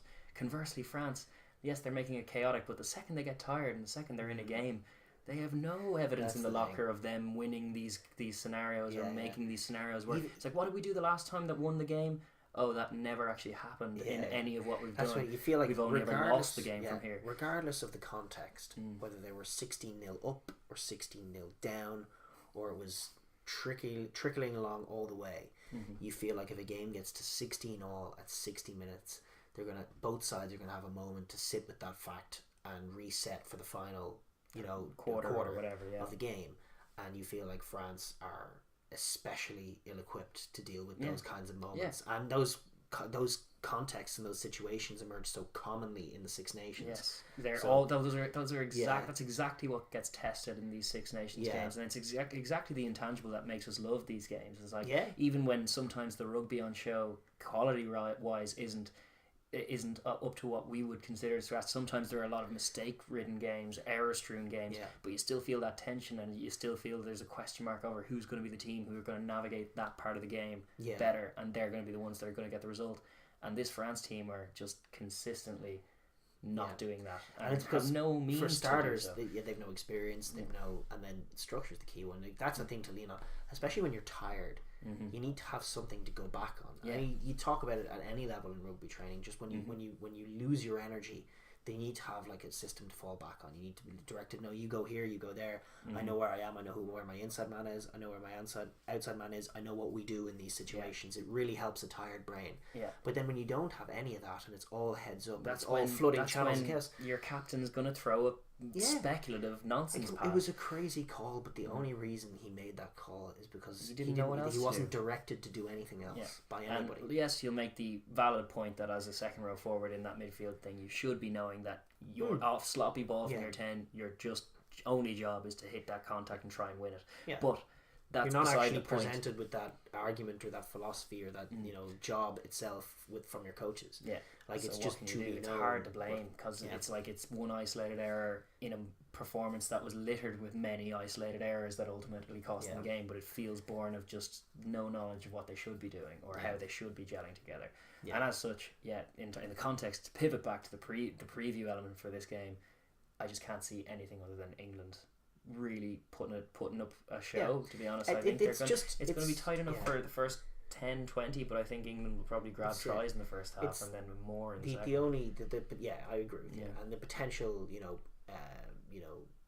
stalling of that might be a mixture of their pack fronting up physically and not letting England over the gain line, and their attack flooding some channels that England are causing some problems. That's what you'd hope to see. In Twickenham it's a tall order, but it remains to be seen. Probably 5-0 England. That's gotta be the spread anyway. I'll give France a nice 23 points. That's 5 table points. To none.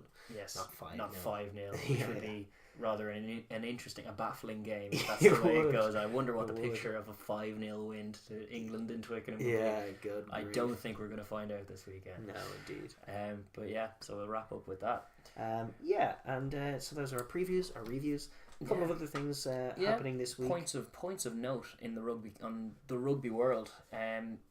Just to stick with England France briefly is that the England women in the women's Six Nations, England women are playing England the French women this weekend. I think that must be in Twickenham because it's a curtain raiser time wise. It's the Sunday at prior to their header.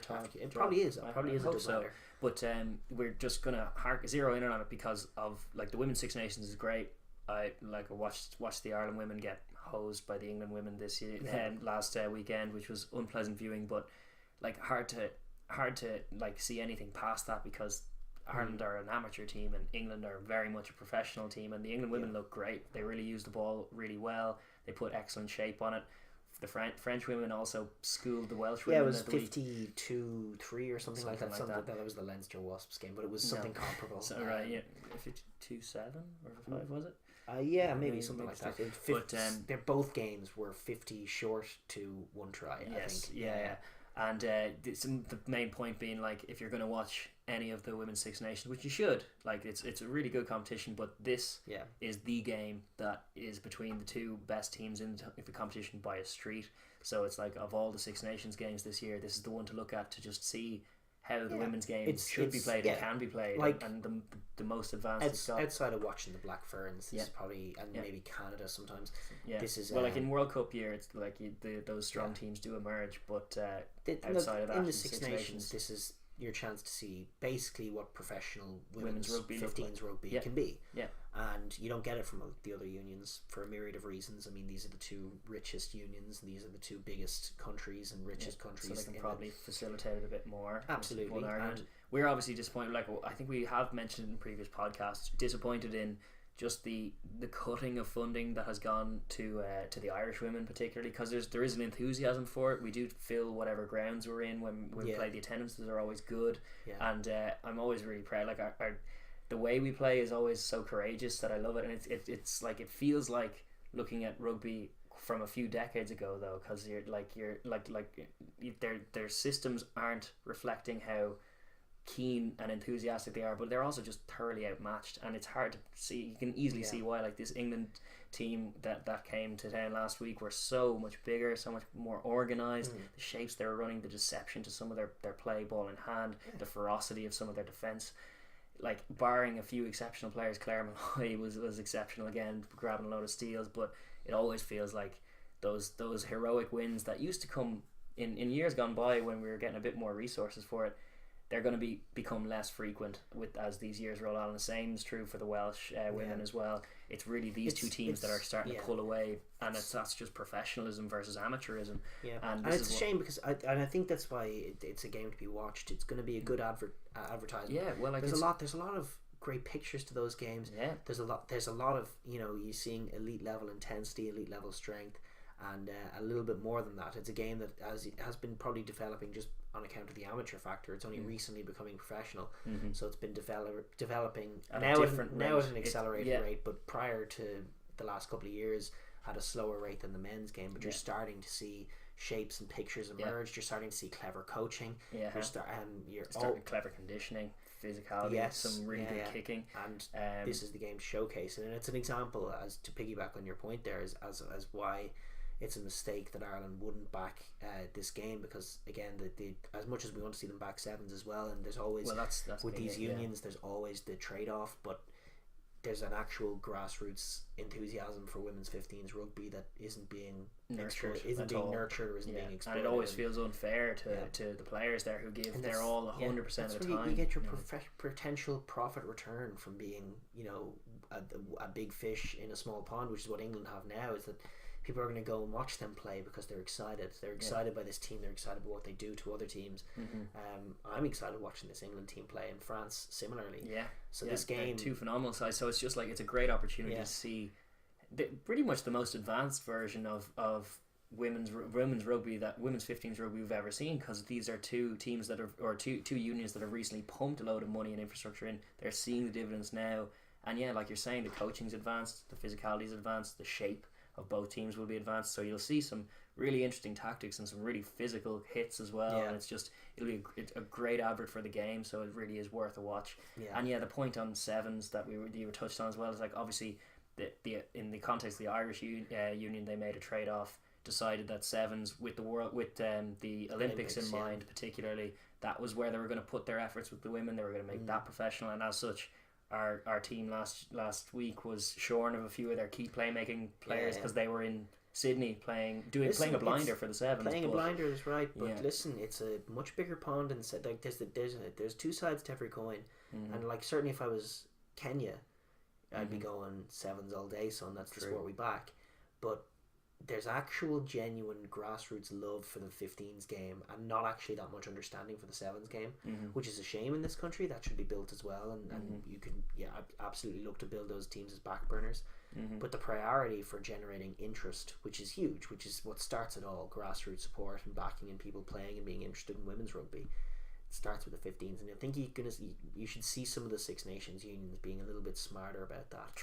And actually trying to nurture a game that the people understand and love and respect and want to see their team do well in. Exactly. And also we gotta give the props want to play rugby as well. This is it. There's a place for props. We've made that point before, that a prop is a specific position that's there for a specific role. You need that in the game. There's nuance to the game. We love I this like game. Sevens, but I also like props. It's true. There's trade-offs everywhere, as they say. But we did really want to make a point on that, though, that just watch that game. Absolutely. As far as it's the best chance you'll get all through this calendar year, through the Six Nations anyway, to see how women's 15s rugby should be played, and that's gonna. I don't know how it's gonna go because they're two phenomenal sides. Yes, and our sort of final area ahead of this weekend is the Rugby Europe Championship is kicking off. The controversy-ridden, ridiculously named yoke that it is. Rugby Europe is the organisation itself that are just never too far away from controversy. I'm looking forward to see whom gets handed the brown bags and the brown envelopes and all the mad stuff that does be going on in this wee competition. Who's going to be whistleblowing this time? Yeah, it's like it was such a shit show last year. It really was. It was baffling. So correct me if I'm wrong. Georgia, obviously, through top. Georgia was sort of above it all. Above in the and sense beyond. That they were just winning all those games. And so they're in the World Cup. Yeah. To review what happened last year, Romania qualified. No. Here's where it started. Spain beat Romania. And that was fine. That was the big game of last year, but it was midway through the tournament. But that was always going to be the game that in all likelihood was going to decide second place. Which would be who's going to get the World Cup slot. Which would be who's going to get the World Cup slot, is dead right. And interestingly, they didn't count the games against Georgia, regardless of what happened. Because Georgia were already in the World Cup, I think. So they didn't. It was because it was doubling as a qualifier tournament. Right. So they did, for the qualifier aspect of it, the Georgia game wasn't included because they were already qualified. Right. So Spain-Romania was really the push comes to shove game. And Spain, I watched it. It was great. It had 22-10. I think it was. They hands down played Romania off the park, kicked them off the park, moved the ball much better and much more efficiently than Romania in Madrid, and they killed it. And it was great. It was all happy days. Looks like Spain are going to the World Cup. Just finish the rest of these qualifier tournaments, and then in Belgium, a Romanian referee was in charge of the game. That could sink Spain, and yes, by all accounts, was just unbelievably biased, and the Spanish were like a 19-3 penalty.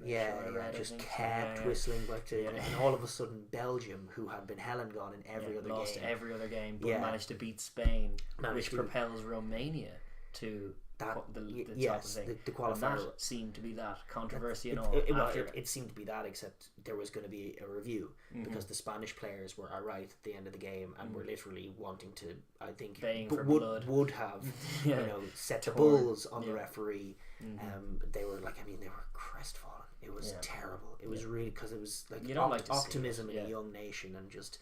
But it's also how is it allowed that a Romanian guy is in charge of that game?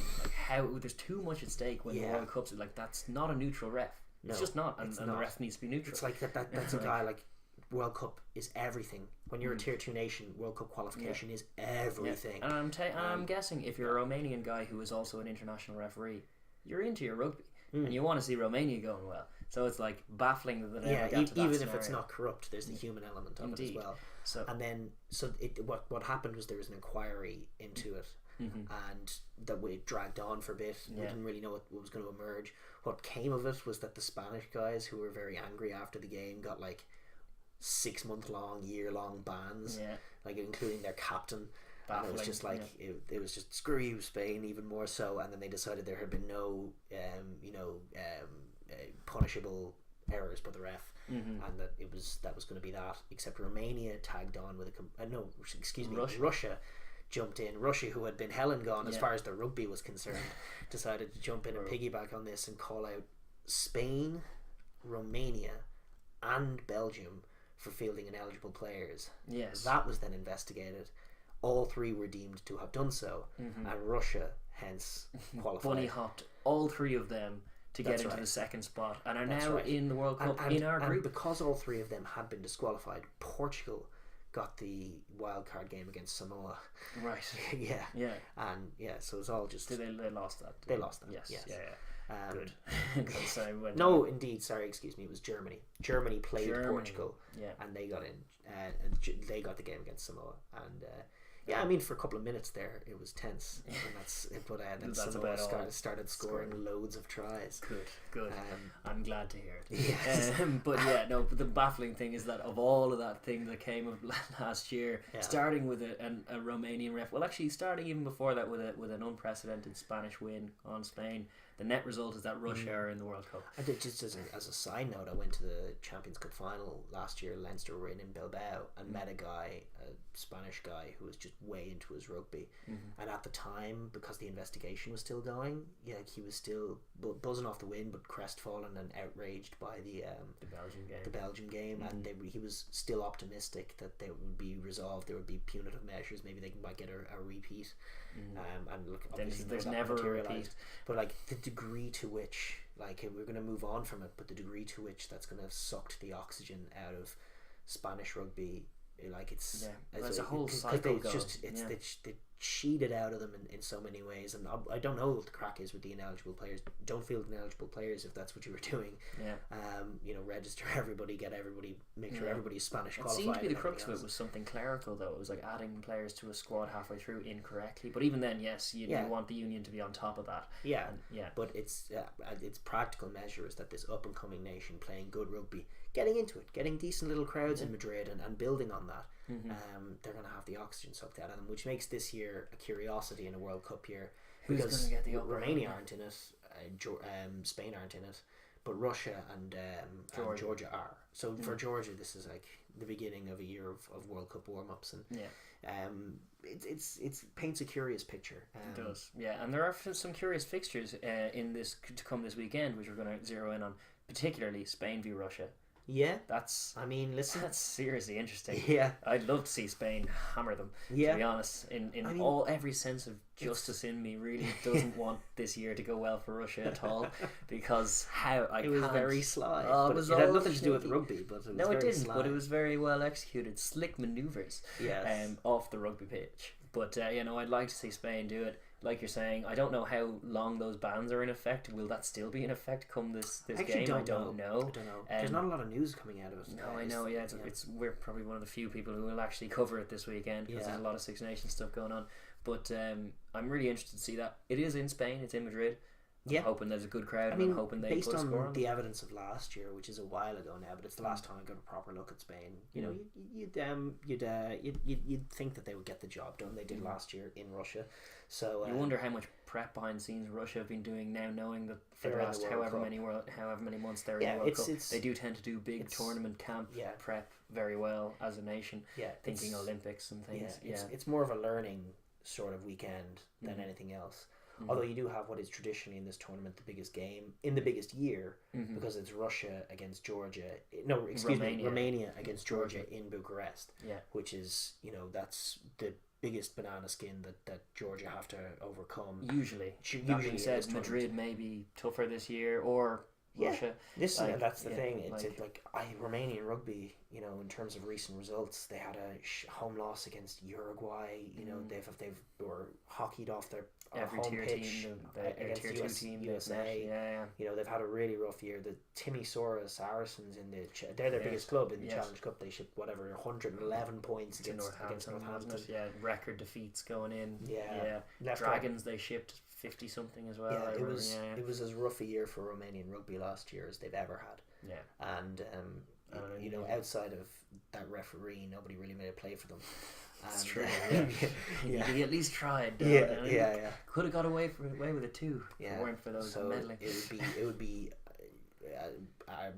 absolutely shocking, really. Where in years gone by, it would be a result that you might see happen. It would be shocking to see them Georgia to turn over Georgia. Georgia, this is our first look at them in a new year. They obviously have to shake off what was a very disappointing result in Rome last autumn. And it's all about the World Cup now, baby. First, don't slip up here, but test new players, test new systems.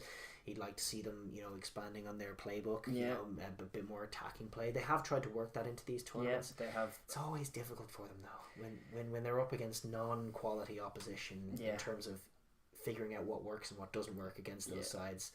There is that limited. It's true. Well, they will never find out whether what they're doing is foolproof or is the best way to go until they're in the World Cup playing against opponents of the level they need to be getting results of against if they want to be advancing. I presume their goal, as it ever is a quarter final.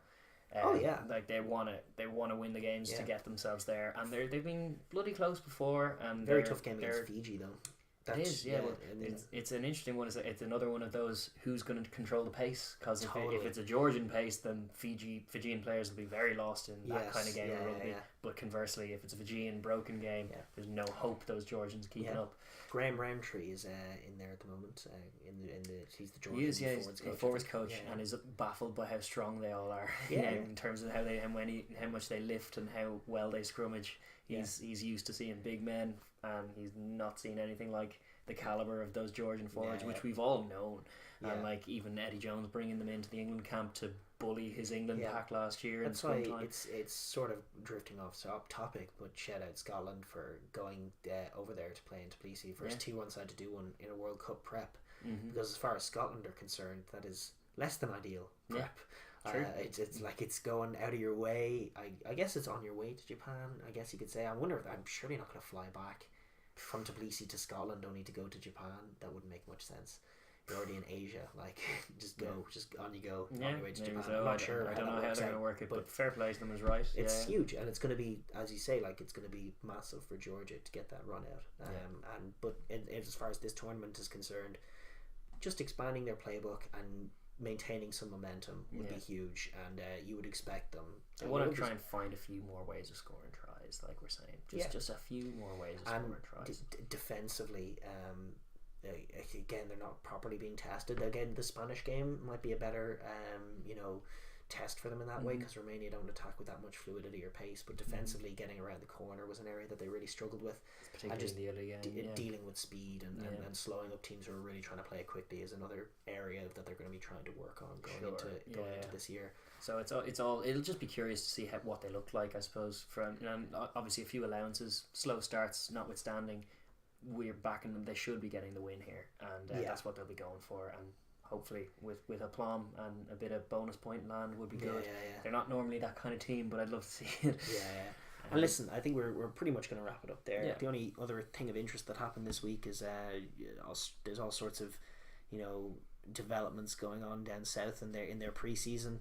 So you had Steve Hansen calling Michael Cheika Mickey Mouse. He made his point. He said he was too emotional, and he called him Mickey Mouse, and that was fine. And Michael Cheika fired. Seemingly, according to an interview he gave after he was fired, it would seem to be because of disagreements with Cheika. But Larkham, is gone, and that's their attack wasn't anything special under him. It's an interesting call. It feels like more just scapegoating. It's not the problem. It's not the full problem. But I mean, he always seemed well spoken and smart about the game, and just in a World Cup here, it's not the ideal way to start. It doesn't scream we have this under control. Not especially no. But then nothing the Aussies have done over the last few years has screamed that at all. No, So they're going up against a lot more than just an attack coach being missing. They have not the players to compete, as we've illustrated before about Australia. We've done our video, but this was obviously a little bit of news that was probably just kind of simmering in the way in the background. Like it's not even in season for them, and yet the Wallabies are still a little bit rudderless and shot. Steve Hansen throwing gas on their fire. That's just a bit of Kiwi fun. That's a very typical summer ribbing. Steve Hansen play. No, there's no game next week. I'll be a little cheeky, but a little bit. It's only a little bit cheeky. It's still very PG. Yes, indeed. But there was that, and then the other news, which you just wanted to say, it wasn't even news. It was just that Ashton article. We could have mentioned it in the context actually of all the France talk that we had earlier on. But there was an interesting interview with him with Chris Ashton. This is saying that basically that the top coutures and the pace they're in is really adversely affecting what the national team are doing and what they're facing when they get up to test level. Like, it's such a step up. It's something. I just thought it was interesting. He was talking, he had a couple of quotes, about the speed of the play generally is slow, and he was like adamant. Believe me, I played in it. It's not to the standard of even what I'm playing now in the Premiership. The ball's in play a lot longer in the Premiership. And I just thought it's something. Teams are more in most teams in the Premiership are more inclined to move the ball somewhat quickly. Exactly. And there are problems with the Premiership, which we've highlighted before, in terms of like sometimes space is a little bit too readily available from not all that key. Certainly, like, tens tend to get shocked by blitz defences. But some of the tens in the Premiership get shocked when they're up against tougher opposition. Yeah. But generally speaking, I think he's dead on, and it's something that we've observed, and it's been like not exclusively by us, been generally observable, and it's interesting to see somebody who played in the comp pointed out, kind of validating that line of thought, because he's going on complete evidence based, going like, no, I've played both. One is significantly, one of these things is not like the other. And he was making the point that it definitely makes the step up to international rugby that much harder. And like we were saying, there's also the podcast, so many things hindering France, and it was credit to him calling it out. He speaks his mind. I really like Chris Ashton on the rugby field as well. To be fair, outside of the Swan Dives, he's a pretty cool guy. This is it. The Swan Dives are the only thing that I want him to get rid of. And to be fair, he hasn't been doing as many of them in recent years. I don't recall. And certainly even his he would dive a little, but it's less showy. It's less not minding the ball at all. It's a little more mature. A little bit more. Yeah. He was a young man. He was doing he young still man runs things. Beautiful sport lines. He does indeed. He's absolutely quality in the broken field. So we're all for Chris Ashton getting back into that England team, being a bit more dangerous. I tell you, when he does get the chance, he'll take it. Oh, he will. As much as the incumbents are looking strong at the moment, when one of them goes down or gets taken off and Ashton comes in, you'd be doing well to get your jersey back. It's true. Yeah. And I suppose that's probably us. This is our mammoth podcast number 40. We decided to go above and beyond. And, we try and keep them under the hour, but occasionally we stretch out. I don't know if we've ever managed. Maybe we have done a brief one. The opening ones. We have so much to say. This is it. Well, there was a lot of rugby happened. There's a lot of rugby left to happen. And we'll be here next week to break down all of the Six Nations action from this weekend, as well as look back on how the Rugby Europe comp has gone, and obviously the women's games as well. And we'll take a look perhaps at the under-20s going forward. I just think that competition is more useful as just looking at individual players, because they never have none of those teams ever have too much time together. It's all just a bit of hodgepodge, and just there's almost a barbarian element to all of them. True. And and there can be good games, but like you're saying, it tends to be just pick out the gems who are definitely going somewhere, and then where they might be in a few years, and that's normally the utility of that. But we may cover some of that as well. We'll watch some of those games. Good win for the Irish lads at the weekend. Yeah, absolutely. Beating the English, a much fancied England team coming over. That was the only bit of good news we got out of that fixture at all, was that the under-20s did it, which is kind of an inverse of how it normally goes. Indeed. I suppose we'll wrap it up. I'm going to say thanks again to Paul and Kev for the addition of Joe Schmidt here. He's a very welcome addition to our set, and he'll be overseeing. Try and blow him up a bit more for next week. Get a proper version of him. But in the meantime, hopefully you can see him. Yeah, and we'll probably put him up on the screen as well. Put him up there as well, so you can have a look. But we'll see you next week, guys. Bye. Take care. Bye. Take care.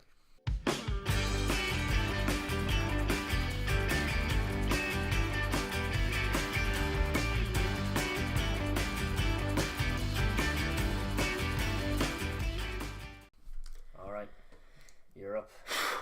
It's a tougher shot with the worst ball. Camera's back further. I gotta adjust my seating position.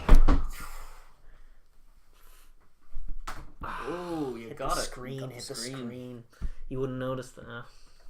Nope. That's just a pure miss. Pure miss. Okay, well, I'll take the W there. Yeah. For sure. Absolutely. Losing bonus point. Give me that losing bonus point. All day.